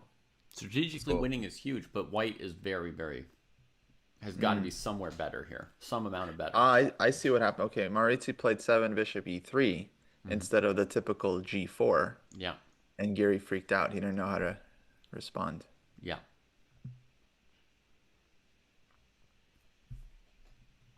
Dang. So he's got, yeah, he's showing that's like in the opening, you don't need necessarily a really clever idea. You just need an idea. Mm-hmm. And yeah, typically people go crazy because they don't want to fall into your prep, so they just like, but they also want to play natural moves, and so they just end up doing something weird. Unless they're Mishra, in which case they just calculation check you for 20 minutes and then play the most confident variation possible. That was my game with Mishra exactly when he Yeah. was 11. Like no joke. Like I got great prep, and then he found all the critical moves, sacked his queen for 3 minor pieces, and then slowly outplayed me from there. oh, Incredible. dude, Maritzi just took a King's walk king, with his king, dude. king Oh my d2. God. Yeah. So he's Good the luck. youngest player to ever beat a world champion and also the youngest player to ever beat you, huh? by far. Yeah. I gotta see the video of this Geary position because it just looks too fun. King D2 Um, played. The king voluntarily leaves, finally accepts that there's nothing left. Oh, and we have another big matchup. Amin Tabatabai against Faruja. So Faruja is just playing all of his Yeah. former buddies. Poor yeah. guy. He's down a pawn too, and he needs to prove something right now. Yeah, yeah, yeah. All right, Geary. Let's see the Geary cam. Geary confident. I'm gonna post the link for Geary anyone. confident, yeah. This is the tallest I've ever seen Geary at the board. Geary's probably already writing jokes.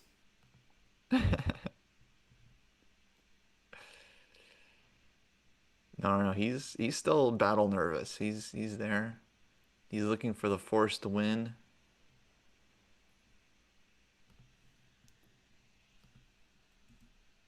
What's he gonna do here? Hmm. So many moves for black. Like you can take on e4 with anything, basically. By the way, Kosi, I think we're about to see your G5 move in the Arjun game. If he does not find your G5 move, it might be a little unpleasant for a peasant. Oh, oh, here it is. Yeah, yeah. But wait a second. Wait a second. G5 King E4, are we sure it's no G5 King E4 and we're done? Wait, King e6? Okay, yeah, so it's just barely holding the coconuts with one tempo. Right. Okay, yeah. So your G5 move is the move. Because B6 G5 looks unpleasant for black. Yeah. You have this like widening the beachhead idea. Well, I think black can hold against G5, Jesse. Oh, he's about to play it. Maybe like G6, which is very similar. Yeah. Ah, g6. Even easier. Oh, right, I and there's think no G5 check trick because after HG you can't play H6. Otherwise, that's an evil trick. hmm If their king's Parm, I running think he just E4 on offered a E6. draw. I think they're about to draw. Yeah, that makes sense. Looked like he whispered. Argent thinking on HG. Draw. There it is. Okay. Okay. I'm going to change our eval bar to the Maurizi Giri game. No, come on. That game's over, buddy. What? That game's completely over. That's resignable. Playing King D2, that's a joke. You're done, buddy. Oh, What do and you mean Gary King castled just to show him. D2? Just to show him. Oh Just to man. show him the palace his king lives in. Yeah. King D2, that's cute. Oh, you're on the street. That's too bad for you. Good luck there. I could take some of your furniture if you want. I got room for it. And so this is castling. Yeah, that's toast. How about the Fallujah game, boss? Because Fallujah's tanking, and he needs to prove something with this pawn. He's always tanking. We're going to do a chess dojo time management rating on this dude pretty soon. Yeah, I don't know. It doesn't look good. Well, I mean, it's probably okay, but he needs to find a move. I don't know what the move is. I feel like there's a rule in the Najdorf where if black can castle like after move 25, that means they're winning. Oh, it's move 25, exactly. Nice. Cool.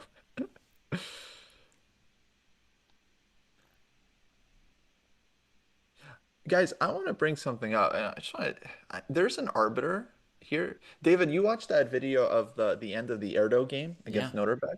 Yeah. And so he finishes this like super long game, like 9 hour fight. Yeah. And then the arbiter like he's just like so active and he comes up and he like shakes Erdo's hand for holding it and like shakes Noterbeck's hand for like playing such a good game. First, he applauds. Yeah. He was like, and I like. This is extra, right? This is a bit much. Oh yeah, I noticed it immediately. I was like, whoa, That guy's really, really like passionate. A normal arbiter is like a stone. It's like a gargoyle that somebody dropped in the room. Gargoyle, but yeah, that's right. Yeah.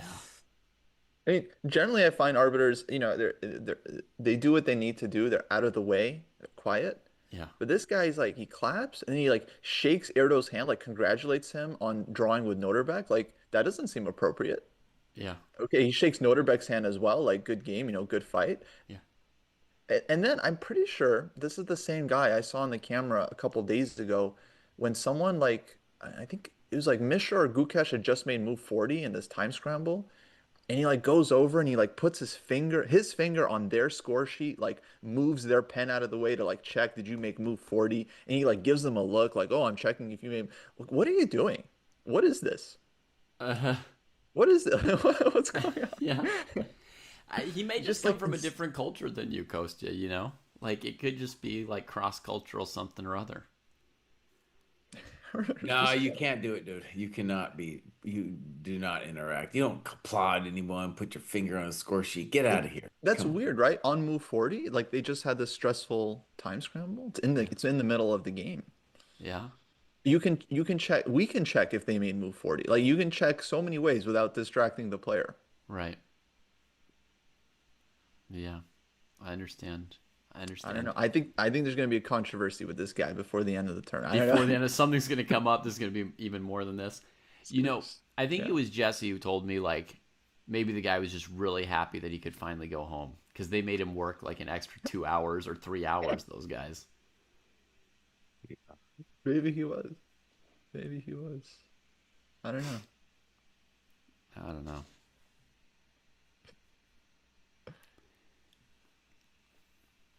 So, any thoughts on this position? I mean, he needs a move, dude. I do want to say this intuitively, it feels like Black has compensation because, like, the bishop on F1 is stuck. The bishop going to can be pushed to G3 at any point, and then that bishop G3 is a little hemmed in, Hmm. you know. But what exactly Black does, that's something I don't know. Right. Yeah. I mean, the thing that's even most important is his time, right? Like the position looks fine, but he's got to play moves. And And he just played bishop F4. if it ever were hectic, you know, he'd have to find compensation for his 12 minutes on the clock. Bishop F4. I think the idea is to play knight takes G3, bishop takes F3, bishop takes E5. When the white bishop comes to G3. Bishop f4 is pretty annoying move.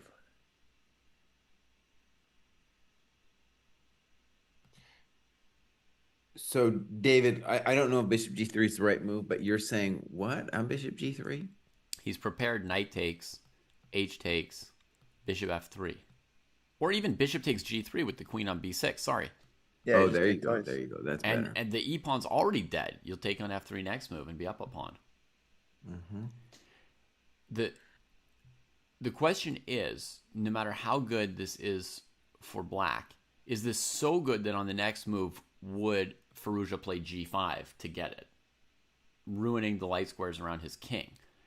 And that I would say he probably can't. But Sure, I'm speaking on stream because I think the arbiter is acting inappropriately. That's why.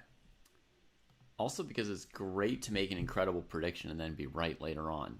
Ghost's got an incredible prediction. Like if something This comes guy's up with trouble. that guy in 3 rounds where he interrupts a game of Parhams and it becomes a big deal, then Kostya will have been like, saw it coming. Saw it coming. Okay, so the issue with bishop F4, it meets bishop G3. Maybe its threat is to play G5. So if it's Black's move, G5 happens, and then that G3 pin trick goes down. Right. But see, my point, Jesse, is I don't think Black can afford the weakening of G5. Okay. Right? So, like, let's say I go knight G5 for white. That's a little bit scary. I guess there's rook E5, queen H5. It's a mess. It's a mess. No, I'm taking on F2, aren't I? Isn't it Yeah, too much? I don't know. King H1.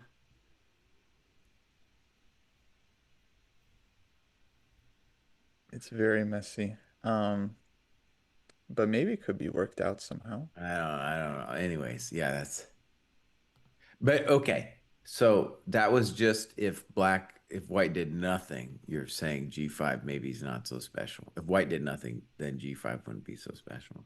I don't know what white does. That's a really big problem. I can't move my knight on F3. I don't know what to do with the bishop on H4. I'm If I getting attacked by the chat. No, I don't know. I think arbiters have a very important job, and they're for the most part very professional people. So when someone acts unprofessionally, right, it's cause for concern, you know? Well, also, I mean, the reason they need to be gargoyles, as David said, is, it's a stressful situation and you don't want to give the impression that, you're somehow biased just Questions for because Anish. Yes, he won, I presume. Yeah. Um, what questions? Well, okay, you can ask him about the seven move bishop e3, Rachel, because he spent 20 minutes on the response. So clearly a lot went through his mind.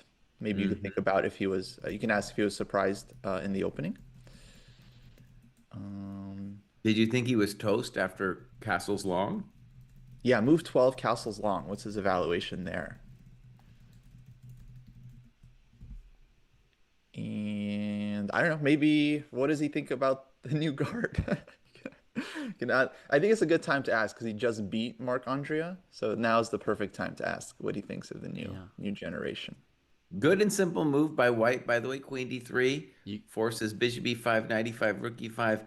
And gut is that white should have a little something, something just because they got that beautiful bishop. Now, how true is it? We're going to find out. But it looks like a pleasant position for white. I'd love to know how much Anish wants to be world champion. Like, what would he give to be world champion? Would he give his little finger, or would he give his hair? Would he go bald for the world championship? Would he give up one of his kids? No, don't talk about the kids. Leave the kids out of it. But Leave the kids out of it, I Bruce. just love to know what would he give up. A year of his life in blood pressure, permanent high blood pressure, one kidney, that kind of stuff. David, let's take it back to the game continuation, bud, with Queen D3. Queen d3. Okay. Queen d3 got played, and he simply captures on e5, just straight, right? There may have Right. again been a g5 question there, but he just goes bishop f4, takes, gives up that bishop pair. Of course, his knight is not looking bad at the moment. And I think the default question, if the white comes up with nothing else, he could play Queen E3 like a bony head. Um, that would be the safe move. There might be other moves too. Queen D4 might also be a reasonable move. So, anyways, I would think black is a little worse here. Queen D4, I guess I like best because I just want to set up this pin and ask you what. I think the main question on Queen D4 for me would be Queen takes, Rook takes G5, Bishop G3, like Rook E8, and then he would also say what? Being like g5, and then what? Bishop G3, Yeah? Rook E8, Rook e. Okay, yeah. and then just being like, am I not hunting down your bishop, bro? You know. White still might be able to get a little something here, but that would be, if I'm going to play Queen D4, that would be the variation I would be looking at. Yeah.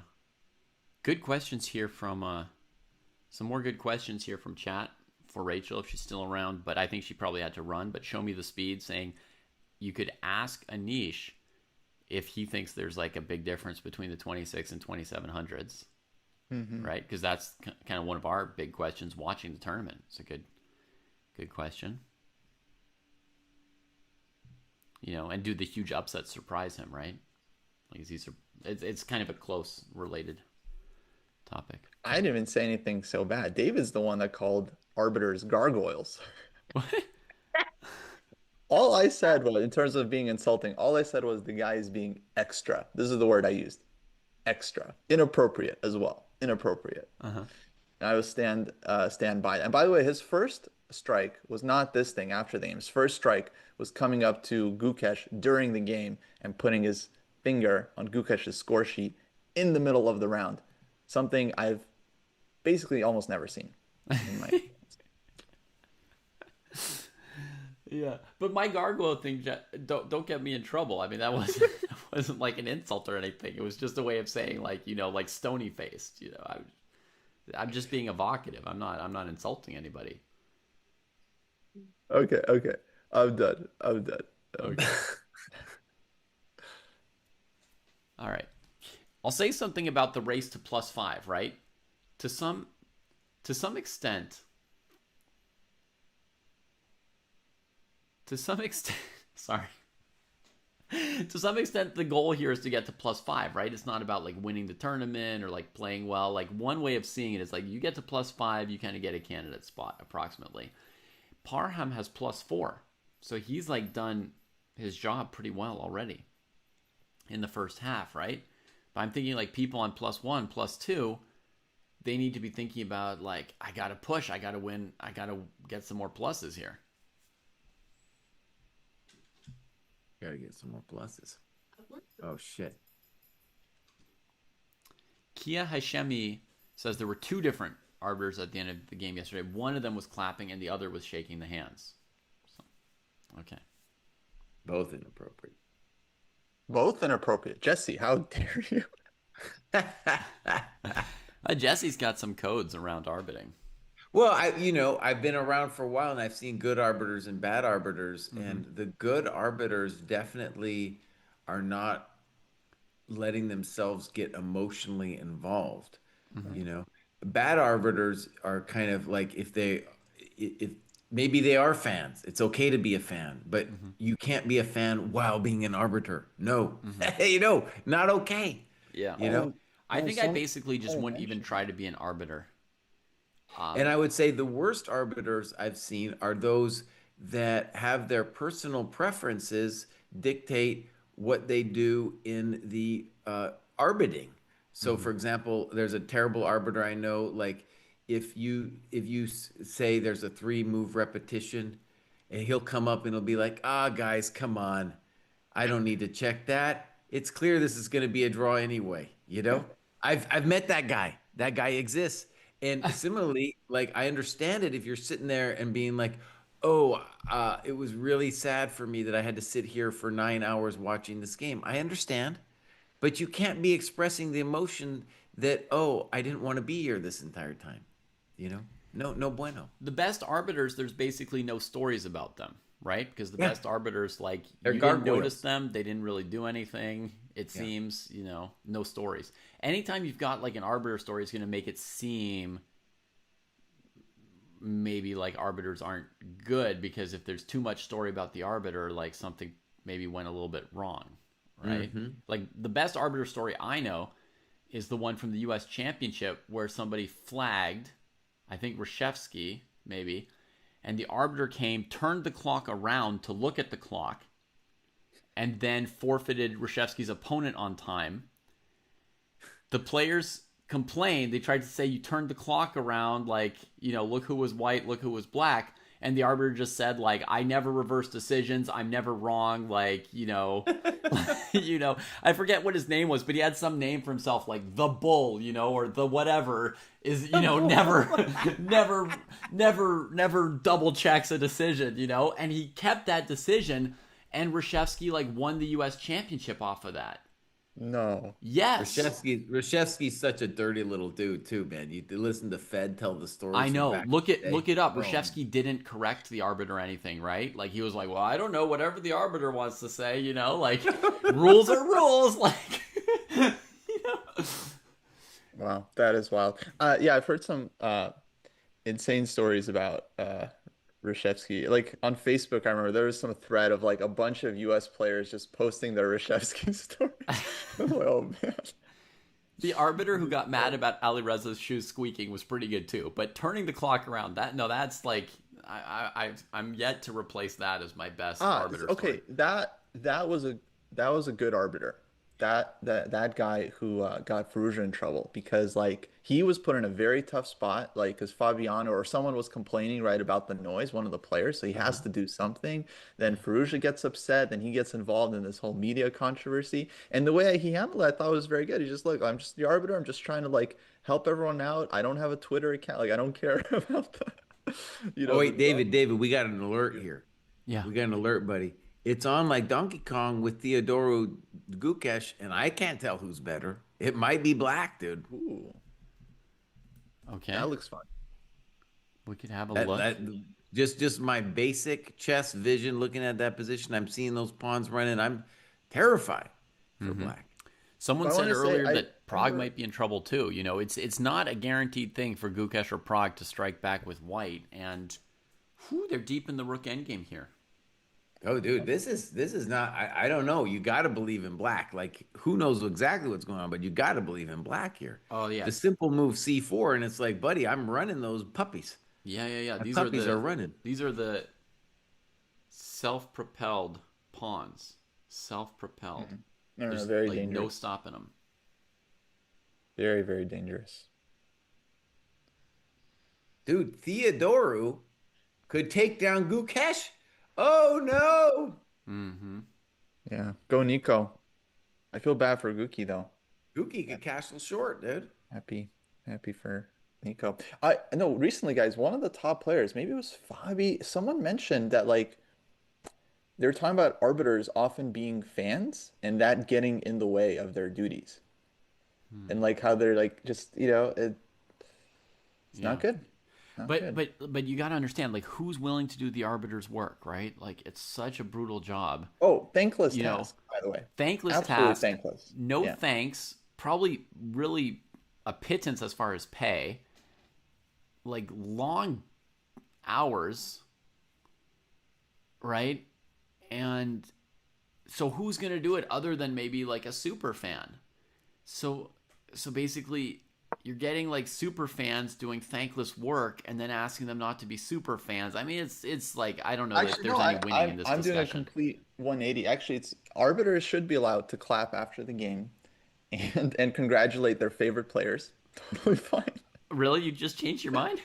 Yeah, total 180. No, look, they're sitting there for 8 hours. The least we could allow them is to take a photo with Naka after the game. The least we could do is Okay. let that happen. Yeah.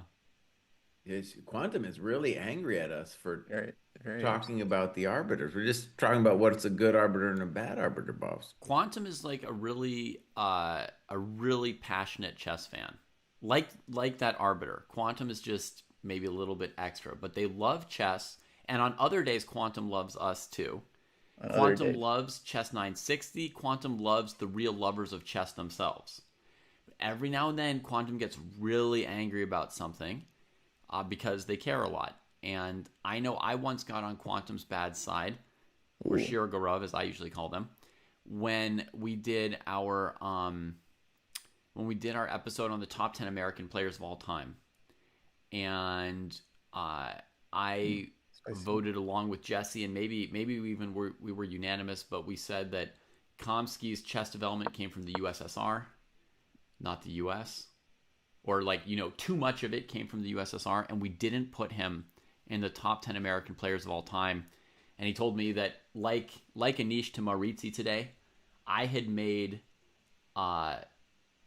Kamsky homeless, right? By taking away his American citizenship or home or Uh-huh. whatever, right? And so, Shirogorov was upset with me very much at the time, and even for I think a month thereafter potentially. But I Is don't hold it Shirogorov, against them. So I hope Kostya, you'll be able to get over the things that Shirogorov has said about you today. Yeah, yeah, no, I don't take it. If I was upset, I would have timed them out. But is Shiro are they American based or Maybe not. Maybe I Soviet. don't I don't Because there's a big misunderstanding in the chat. Because for Americans and the Western world, using all caps is yelling, and it's actually very triggering. yeah. It's not italics. Yeah, I've got an uncle who sends me every email in all caps, and it's always just like, ah, like my email just hit me in the face. So yeah, this is a cultural thing. But yeah, no. For us, it feels like you're yelling, especially with the words like "please shut the hell up," all caps. Now apologize! Exclam. I'm I just don't I'm see just that being italicized. I'm just underlining. Shut the hell up. Oh, great idea. Could Rachel interview the Arbiter? Because then we would get some insights. We'd love to know if they get paid, or if FIDE just like strings them along with promises of, you know, being groupies of Anish or something. David, can we go down this road for Rook G6? I think that's what Gukash's just thinking about here. Yeah, let's get back to the chess. Hans won, by the way, for anyone wondering. Holy Hans moly. just won his game. They're saying he sacked his queen. Pseudo sack, Pseudo sack. but +2 for Hans. 2750 performance. Starting to get there. Starting He's to in. get those pluses. He's in the fight. But yeah, we got to watch Nico. This game is wild. So, Rook G6 is the main question. Let's go now. D2, no possible because of Rook D6. So I'm assuming Rook C2 would be the move. Yeah. Okay. There's Now, also you some chance of Rook C1, right? So there's like two candidates here. Okay, Actually, any what I king don't move is a understand candidate about too. what I don't understand about Rook C1 is then you're not threatening anything though because of the Rook D6 problem. What you'd be threatening would be maybe C3, C2, but no, I agree. I think Rook C2 is a big candidate, and King E8 is probably a big candidate as well. Okay, let's just try Threatening Rook D2. C2 first. Let's just see Rook C2 first. So check. Yeah, Let's go F3. You could think about F1. yeah, And let's just play D2. yeah. All right, so then it's King E2. You can Okay, King rarely E2. stop these pawns. C3. Right. C3. Now, can I take the G pawn? I mean, I need some counterplay. Well, right. And now, it's turning into a real bummer, but what he has to calculate, which is so difficult, is you have to calculate some way where you're going to sack maybe the rook and have the pawns roll or something. I'm not seeing it at the moment in this position. I'm seeing Rook C1 next, and then you're going to give me the rook, and you're going to let me keep the C pawn. That's the Well, best. Yeah. right. Yeah. That's okay. So here's the quandary, folks. If we just put our rook behind this pawn, this is why these are called self-propelled pawns. The rook and king can't actually stop the two pawns. With no interference from black's king, they can't stop them. Black eventually plays rook c1, so you need your rook and king covering d1, right? And then they'll push you off with rook e1. Now you could try to play some kind of thing like Rook D2 when I play Rook C1 and Right. try to hold that position, but it would be nice if you could get the G7 pawn in that case. Which we can at the very start of our line, right? Okay, so yeah, let's do it. Rook C2 check, King F3, D2, King E2, C3. Yeah. And let's go Rook G7. So even Jesse's letting me pick the pawn here, and the reason is, I can't defend, so I don't have a responsibility to come back and defend. But you are going to get to D7 Okay. because I can't prevent you because if let's say King E8, you go check again. If I go E7, you're going to hit me with another check. Right. Wait a second, is this true? Wait a I second. no, check I you can play. always, forever, near But- and but- far. Can I though go King D8? Like let's say Check. Rook G8, King E7, Rook G7, King D8. Rook g8. Check, King C7, Check. King C6, Check. King C5, Rook d6. Rook D6. You're still getting back. Yeah. Wait, but sorry, Rook D6. Can we continue there? Rook C1. And then Rook D2. Good. Oh, Rook D2. Oh, That's the whole point. So, by the way, black doesn't have to black can decide to have the king on F7 instead, and that might be better. This is insane. I think this is what old Gookie is calculating right now. It seems very forcing. Mm-hmm.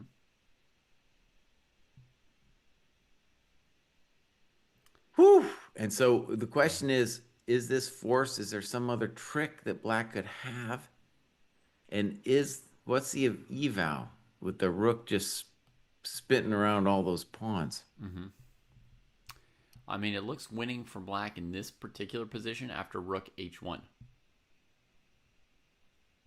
Okay, let's just continue a touch more. So let's say uh f5 or king e3. Let's start king e3. Yeah. And after king e3, maybe you should play king d5. I don't know. Yeah, I'm definitely king d5 ghost. Yeah. What's Kosi reacting He to? said we are not lawyers. Oh no, it's getting testy. Ghost, you cut them some Look, we slack. He reversed his position. we He said since discovered they're how to probably do he said italics. he said since they're probably badly paid, and probably mega fans, we should let them be mega fans. I I don't think Shiro was telling the truth when they were saying they're not upset and they're not yelling. But we learned how to do italics, folks. You type /me in the chat and then you type your message and then it'll show up italicized. Very cool. So we learned something. Nicolas Theodorou is not in the Dojo training program, but Kostya says that he does watch Dojo talks. Big fan of the talks. Okay, great. So, A lot of the strong players are, actually. They like the ones where we like rank stuff. I'm sorry, guys. So what was the eval on this rook versus pawn endgame? I think black wins.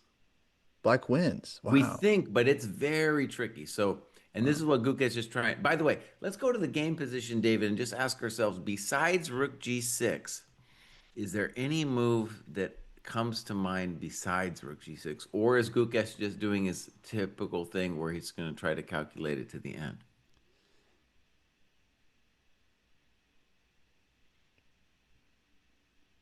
I mean, I don't see much other than rook d6. No. And let's just say the simple point, my friends. So black has a simple engine. It goes like this: rook c2, d2, c3, rook c1. That's the engine. You have to do something before that goes down, and you definitely owe us at least 2 tempi with king f3 and king e2. So that's the engine. You're going to end up with some situation with a bunch of pawns on the board, and will those pawns be effective against the rook who's going to start scooping them up like little bunny foo-foo? You know what we mean?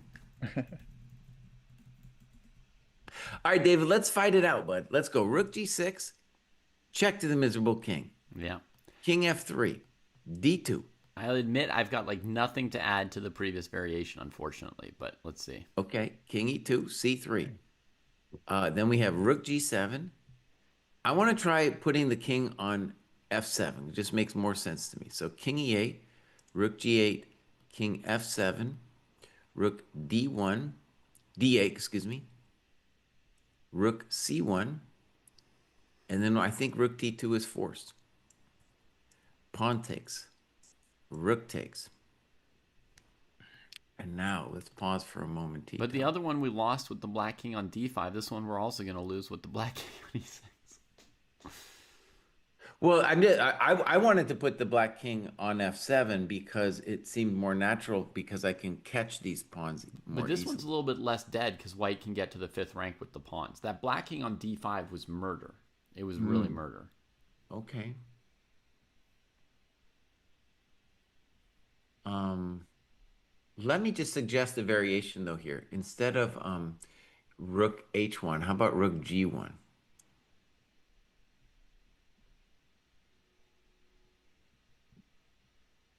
And my point is, if you play h3, rook g3, I don't know. Okay, I think you might be right. If we got to stop those pawns from getting there. So maybe go back to the other one with the position with the king on c5. Okay, let me try and find it. Okay, here it is. So rook d6, Rook C1, rook takes, pawn takes, king takes. And then you played rook H1. Yeah. Maybe then that's our clue after rook H1 that we have to play F5. Yeah, either E6 or F5 immediately, right? Could lead to the same position, potentially. That might also be your clue to play rook G1 instead of rook H1, but we can first analyze this, I guess. But if you play rook G1, you're potentially letting all 4 pawns live, huh? Just to get that king on D5. That's intense. Well, let me just say, I think this is intense. With rook H1, F5, how are you going to do this? Wait, sorry. King D5 might be good, but is there a reason rook G3 wouldn't be the move for black? Yes. Although Kosti's idea is not to take the H pawns to cut my king, huh? Yeah. Okay.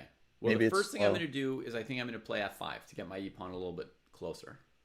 Yeah. Yeah. So rook H3. But you do take my pawn. Okay. So I want E6, King D6 if you go there. Right. That's spicy. Okay, and if I go G5, there's rook H5. Or King D5, I would assume, is in time. Is that as well, huh? Okay, and if I go F6 here, then King D5 looks winning for black as well.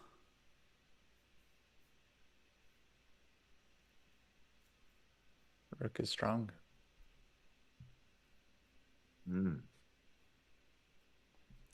The autumn split. Title Tuesday is now split into sort of seasons or quote unquote splits. Oh, that's what. So there's going to be sort of like leaderboards, not for the whole year, but for certain splits as part of some system for qualifying people to the world, what is it, Esports World Cup. Yeah, new title Tuesday, very controversial. Oh, yeah, is it? Because they changed the time control, they changed the format a little bit. What did they change the time control to? It's 5-0. now 5-0. Oh, bizarre. Do you know why? I assume they just don't want games to drag out on increment. Because every round, every title Tuesday, there's always rook versus rook, opposite color bishop, just people playing on increment. Right. Yeah. And it's like such a waste of time. That's where they need the Arbiter, Kostya. I know I'm going to get more flack from chat, but they need the Arbiter to David stop. said that one. David said that one. To Not stop to me. the king and rook versus king and rook players. The Arbiter needs to come and put his finger on their board, and say, enough. You're both grandmasters. It's a draw. All right, David, check it out. But instead of rook G6, which was the only thing I was kind of contemplating, dude played rook A7. Yeah. So maybe he's got some tricky ideas here. I thought of this move, and I didn't think that it actually does anything really independent. Let's try king C8. Wait a minute. What's the phrase for the Arbiters, Kostya? Don't bother bother. about the Don't bother about the Arbiters. They're doing great. Wait, maybe rook A7 does have some independent value. Okay. So where do you want to go, David? I was thinking maybe somewhere like king E8. Okay, let's try king E8. And let's say I check you again. Oh, you just want to check me forever and see what happens without even taking the pounds. Yeah. Because if you go to H7, then E6, I'm hoping, is going to be a hassle in your castle. Sure. I believe you. I'm not sure I want to mess with king H7. That's a little dubious, that journey. Okay, I'll come back out. You check me. I guess I'm going to have to come towards you, okay? So I will go king C8. Oh, okay, instead of... Yeah. on king C8, though, then you have to worry about E6. Right. Because I'm threatening rook A8 check. He did play king E8. You think you're threatening rook A8 check. I played D2. D2, rook D7. What's that? Rook D7 on D2. Rook But D7. then he just played rook C2. I've got rook D3 planned, Rook in D3 fact. is in Oh, time. rook D3 is even better. Ah, Yeah. yeah. The king on H7, it wouldn't work, but yes. Yeah. Okay, so as predicted, So I think you would have to carry out your rook a8 there, right? Well, I don't know what you have to do. but look at the cleverness, David. Nicholas has less time, so why not just repeat some? So we're going to repeat course. some. That's no problem. I also repeated once before I played king c8 in our variation, but it was only because That's I true, hadn't you yet also seen. repeated it. It's only because I hadn't yet seen what you were gonna do, but I did repeat. Yeah. Okay, I think that actually I think it is winning with king h7 as well. Meaning e6 with d2 eventually.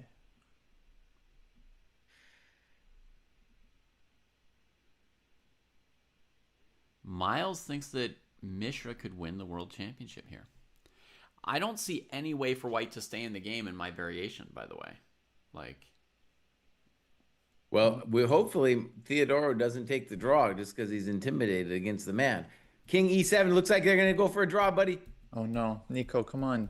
I You think can do rook this. a7 is already it. I think rook a7 is a draw. where was that's the three king on the times. first rook a7? It was on d7, right? So he can't yet Okay, claim a draw maybe. with rook a7 unless he's got the arbiter Technically, it's only who's two. gonna say it's a draw anyway. I don't have to check. David, I get blamed every time you make arbiter jokes. It's on me. I'm the one that gets the residuals. Anytime I say something about arbiters, you're gonna take more flack.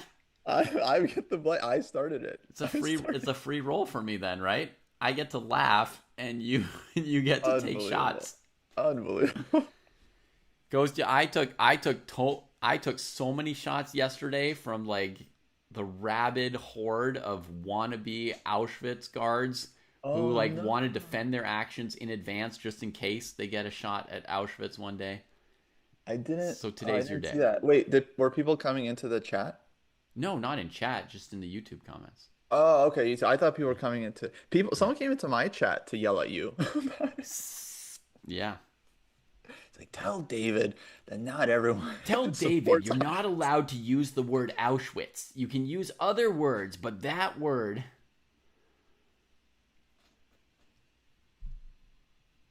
So let me just say, if I was Theodoro, I would definitely want to repeat, but this would freak me out.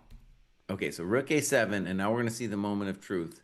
We believe, with chump GM analysis, that king d8 is winning for black. King e8 is definitely going to be a threefold repetition. Yeah. Maybe, I think Nico and will find it. Kostya is also saying that the king going to h7 is also winning for black. That looked good too, yeah. So king f8 would also be another try here to avoid the three-fold. And I could show the line I was thinking. So if we Yeah. bring the king to h7 I'll do with it for you. checks, and white plays e6, black goes d2, Whoa. rook d8. The king just got pulled out of my hands by like the interface. Okay. Oh, weird. So you want to go e6 with the king on h7, right? D2, yeah, e6 d2, rook d8, rook d3, take, e7, queen, and then queen c2 check followed by d2, and white has no checks. But white might have one move to play f5 before. Oh, your queen's covering g6. You clever I didn't see f5, but yes. Clever fellow. Because f5 could sometimes set up a perpetual, right? Yeah, While you're f5 taking your second queen. could spoil everything. But you've got this queen here. Wait a minute. I might still have f5, Kostya, because actually I would take on the g6 with my queen, not my pawn. And if you play gf5, I have queen h5 to e8 in perpetuity. Perpetuity, and it's a perpetual. Look at that. Dang. Okay, yeah, so not so clear. Maybe there's some checks black can throw in, but Right. yeah, it's not so easy for There sure. might be something, but it's a risky business. King h6. I'm just kidding. Yeah. We just need more space to avoid the perpetual. One of the bummers here too is he can't. Now is a full decision. He can't like go to f8 and then take it back, or d8 and then take it back. It's right now. He has to make the call. I mean, Looks I'm like very he's impressed by thinking. players who can take it to the limit with the repetition. I always get too nervous. Like David's right, like the final rook a7 is not the repetition because the king was first in a different spot, I would be freaking out. But apparently, Nico knows this very clearly Hmm. and is now, I guess, we think he's debating which one is better. And if I understood you guys right, you're saying King F8 maybe not winning for black, right? I think the line, yeah, with King D8, King C7 was a lot. That seems to be a lot simpler. Okay. Is that a joke, Doses Dose?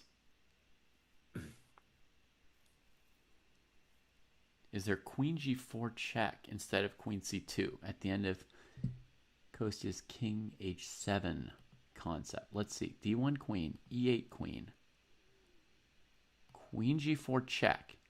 Ah, nice. Queen G4 is definitely playable, and you could potentially even pick up, the F pawn with check at some point here, and then push your pawn. I guess the big question is if the white king could get in front of your D pawn, it would be a draw. So you have to be sure that the white king can't get What do you there, mean? right? That's just game right there. You're gonna play D2 next move. Yeah, I don't see D2, it. Oh, D2, D2 without taking the pawn? Yeah, don't take Gonna the do pawn. it. D2. Queen G4. Yeah, that's right, Zelmer.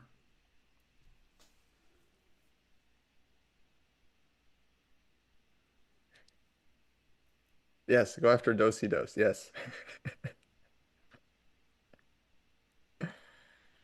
Okay, so that also works. I think Nico's gonna find it because he's a very strong blitz player, very ambitious, and he's also very good at chess. So I think he understands the power of his D pawn.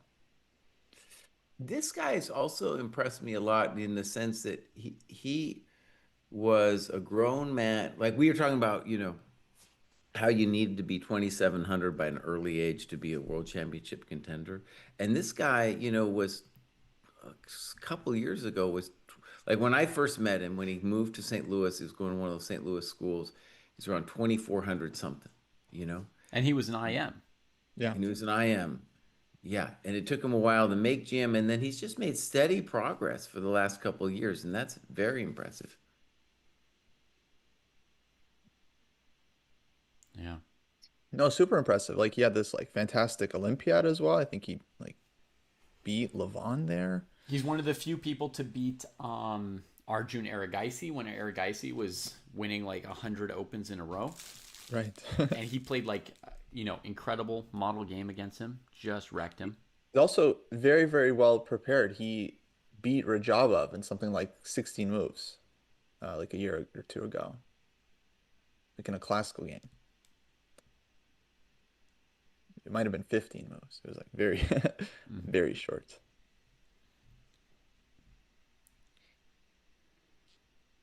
Yeah. King D8 played.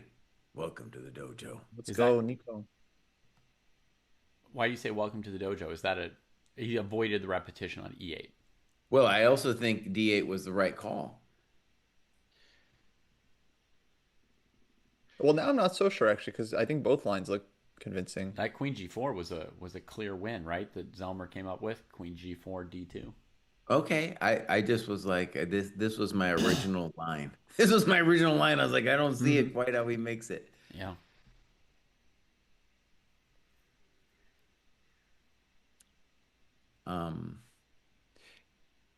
Yeah. Check to the miserable king happens. And they're both about to get more time. We're anticipating king C7.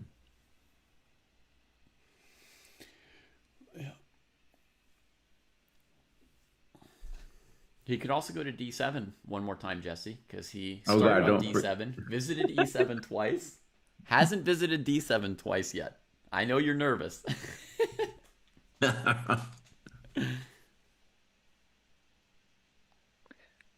How many points does Gukesh lose if he loses this? Oh, dude, Rating points? it's Yeah. getting catastrophic. Yeah. Oh, he does go to D7. Dang, you're good, buddy. Actually, the true value of this too is that he's about to get more time at move 40, so he would get a little bit of, Oh, he gets like an hour. He doesn't even have to. Oh no. So we had a question It's that over. immediately got deleted. Do I think that Gukesh might regret, or do we think that Gukesh might regret going to this strong open tournament if he starts getting clocked right and left? My No, I answer, don't. no. He'll just be like, oh, yeah, I needed those lessons. I needed that practice. Yeah, But exactly. I do think he's gonna I think he's in a very difficult spot. Especially he loses this one, and let's say Faruja wins, then I have a feeling that he goes to number 7 in the world right there, and it's it's not it's just an unfortunate thing. Maybe less so unfortunate for Gukesh and more unfortunate just for the world championship title in general. Whenever the world champion, like when Petrosian wasn't doing that great as the reigning world champion, whenever that happens, it just, the chess fans don't like it. The world title doesn't like it. It's like he's wearing that belt, but the belt is getting kind of itchy around his waist. You know what I'm saying? It's Hmm. getting a little itchy around his waist. I need to move on. That's what the belt is saying around his waist. I need to move on. And so, yeah, it's not a good thing for the world champion to be falling to number Okay, he 7. plays king d8, not king c8 on move 40. But he's visited e8 twice and now d8 twice. So it's not a draw yet. And now he's got a million minutes to think. Yeah. Right. So now this is fine. That was very clever use of repeating to get to the time control. Yeah. 100% agree with Shirogorov here. He says Gukesh does not care about his rating. If he defends his title in 2026, that will be vindication, right? If like the training he's done, the tournaments he's played mean that he remains world champion, then it's all good. And I would even go even longer term than that, right? Like he just wants to be better at chess in 2 or 3 years than he is now. Yeah. Play great games. That's the vindication, even if he doesn't hold his title. If he just keeps playing well, um or if he keeps playing increasingly well, and enjoys it, then good. Then good. I mean, I think I totally agree with Quantum. Great point. Gukesh is also incredibly resilient. Like I still remember how in the 2022 Olympiad, he was crushing it on board one for India, yeah, 8 out of 8, yeah, defeated Caruana, all these guys. He's beating Noterbeck in like round 9. yeah, Huge match against Uzbekistan, which ended up winning the thing. yeah, Blunders a piece against Noterbeck, loses the match. Devastating, yeah, devastating. And then comes back 2 years later to just completely dominate the Olympiad, win the world championship. yeah. Like he had Comes that back to win insane, that ninth game 2 years later. yeah. I mean, just like complete bounce back. We remember his tragedy against Fallujah in the candidates that almost ruined his tournament. Bounces back from that beautifully. Yeah, So, thing about Gukesh is that every time he loses, he just comes back stronger. yeah. So, beating him in this tournament, might be a huge mistake in the long run. Yeah. No, I think the loss to Abdusatorov is the biggest loss of his career up till this point still. The biggest clutch game that Excuse he's me, lost. when I said that, you guys yelled at me. You were like, "Oh, the Fallujah loss is way worse. This Oh, is the really? candidates." Oh Oh, yeah. I was like, okay. I I didn't guess, know that yeah, I mean, Noterbeck game. those two both register for sure. They both register. But he still won that candidates, whereas the Abdusatorov loss, like, gave Uzbekistan the Olympiad ultimately. So I don't know. An argument could be made for either, I guess. So, but yeah, but point is he grows as like from year to year. Yeah. And so I think the only focus he should have and like Noterbeck and all these kids should just be on like how to make that next jump because that's what we see from these kids. They're kind of stagnant for a while. Like Mishra was stagnant at 2600 for like a year or two already. And then they just shoot up like once they've made a ton of progress. Yeah. So it doesn't matter like, oh, if he gains 5 points, 6 points, loses 3 points at the Grand Swiss. What he needs to do is like take the next level to get to 2830, 2850. I'm just going to work on the standings for a second here, guys. Because I realized I hadn't updated them, but we had plenty of results. Yeah, it might be a tank here from Nico. Yeah, you just want to figure everything out to the very end. Also, very interesting game on board 8 between two more up-and-comers Norbek Yakubov and Buddy Pranav. Although this one, Yeah, that's like a huge battle.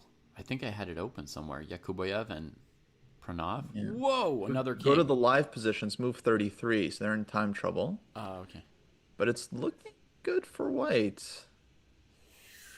Black's got Oh, 4 pawns at the moment, but they're kind of like rookie two check. lined up.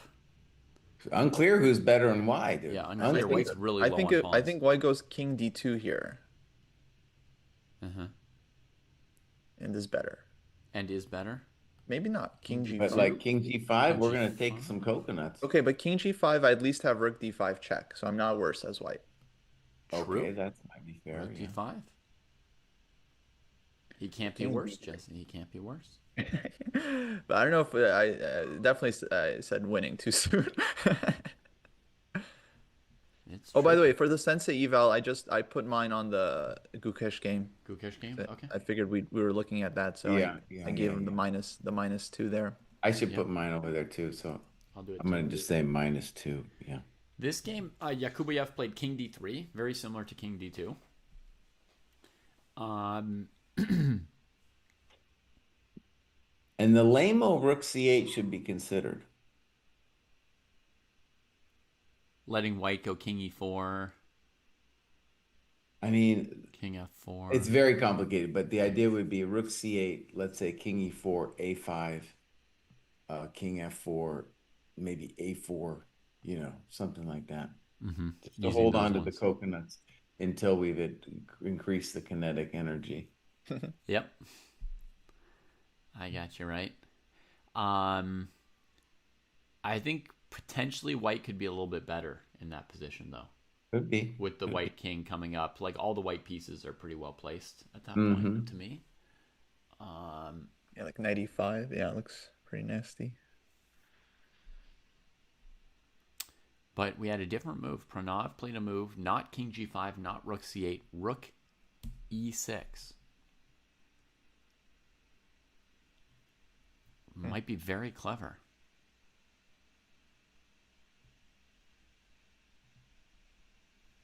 So rook c7, he wants rook b6. Yeah, he's thinking that'll be an active spot for the rook. Oh, that's clever, yeah. They're very low on time playing towards move 40. I'll drop the vid for anyone that wants to see in chat. Is there in time trouble? Yakubov, I didn't realize he's got this new buzz cut look. That's new. Nice. There's action downstairs here. Does either of you want to take over the stream for about an hour, and then maybe I'll come rejoin you at some point? Maybe Kosi could. I can't. I gotta get in just a second, actually. Yeah, I think I can. Yeah. I think I'm set up here. Okay. Okay, cool. No rush. You can check your setup, but I should help a couple of these mornings. All right. We've been here for, let's just figure this out before you leave, David. We've been here for 4 hours. Is it true that you have yet to stand up in that entire 4 hours? Yeah, I forgot again. I was thinking for a second, maybe you could teach me, like you could be my bladder sensei. And I was thinking about that. And I was like, no, he can't be my bladder sensei because he's never suffered. So he doesn't even know what I'm talking about. Yeah, you can't teach that. Yeah. Yeah. That's like, Yeah, really because like when someone's a prodigy from a young age, they don't even remember what they did to get that good. exactamundo. Yeah. Rook c6, maybe just to get rid of the rook here. Okay, I got to run, you guys. All Been right. fun. All right. See you, Jesse. bye-bye. This game was a barn burner in the middle game too, Kostya. Oh, yeah. And now obviously it's going to be a pretty interesting endgame, especially for those who studied the game yesterday between Gukesh and Mishra. Knight versus pawns part 2. I always find it's useful to study a theme a couple times. So Yeah, so many great games in this tournament, like worth studying deeply. my instinct is that the position is close to equal, but I feel like Pranav has to play a couple moves to prove it, right? Because he's only got 2 pawns against a knight at the moment. It's not like obviously his position. Yeah. Yeah, I mean, I feel like it's reasonable chances for black because like the H pawn is so loose. Mm-hmm. And of course, like rook and knight against rook is a much easier draw than rook and bishop against rook. So psychologically, I feel like that matters Mm-hmm. because like if I'm playing against an extra knight, Yeah. I'm just happily trading off all the pawns. If I'm playing against an extra bishop, of course I want to trade off all the pawns, but I'm still nervous. Still nervous about, and I would rather trade without having to defend rook and bishop versus rook. You know what I mean? Yeah, it's just in the back of your mind that you're going to need to suffer even more, right? Like Yeah. you have to have your fortitude ready for the whole suffering. But Rook, rook against rook and knight, I genuinely enjoy holding that. I think actually black has more fun, or like the defending side has more fun than because the winning side just gets frustrated because they can't come up with any ideas, and the defensive side just has to find like one move at a time to mm-hmm. hold. They're being Very, forced to play pretty quickly here, Kostya, by the fact that these guys had not yet made time control.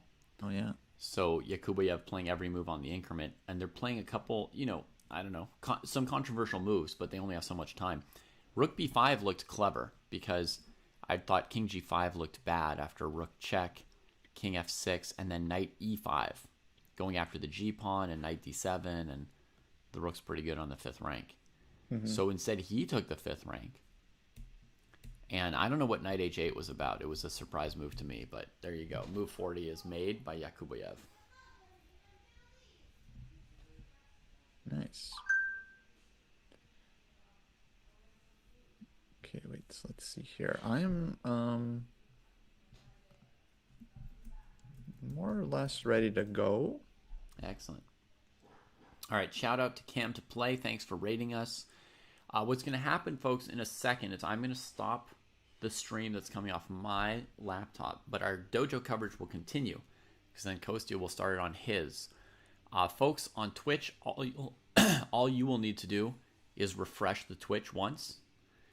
Folks on YouTube, you might need to go back to the Chess Dojo page and find a new one. Sometimes it manages to just glue it together and stay on the same URL. Occasionally I've seen that, but normally you need to. Oh, folks, it's gonna be Twitch only because I'm now logged into the restream on this computer, so Okay. it'll be Twitch only for Aye, the aye, the aye. end. I apologize. All right, YouTubers, do you know how to get to our Twitch page? Hopefully. It's twitch.tv/chessdojo. That's right. Don't even need an account to watch, but you do need an account to chat. Yeah. All right. I'll be back in a bit. But yeah. Thanks for taking over, Kostya. Absolutely. See you guys All right. soon.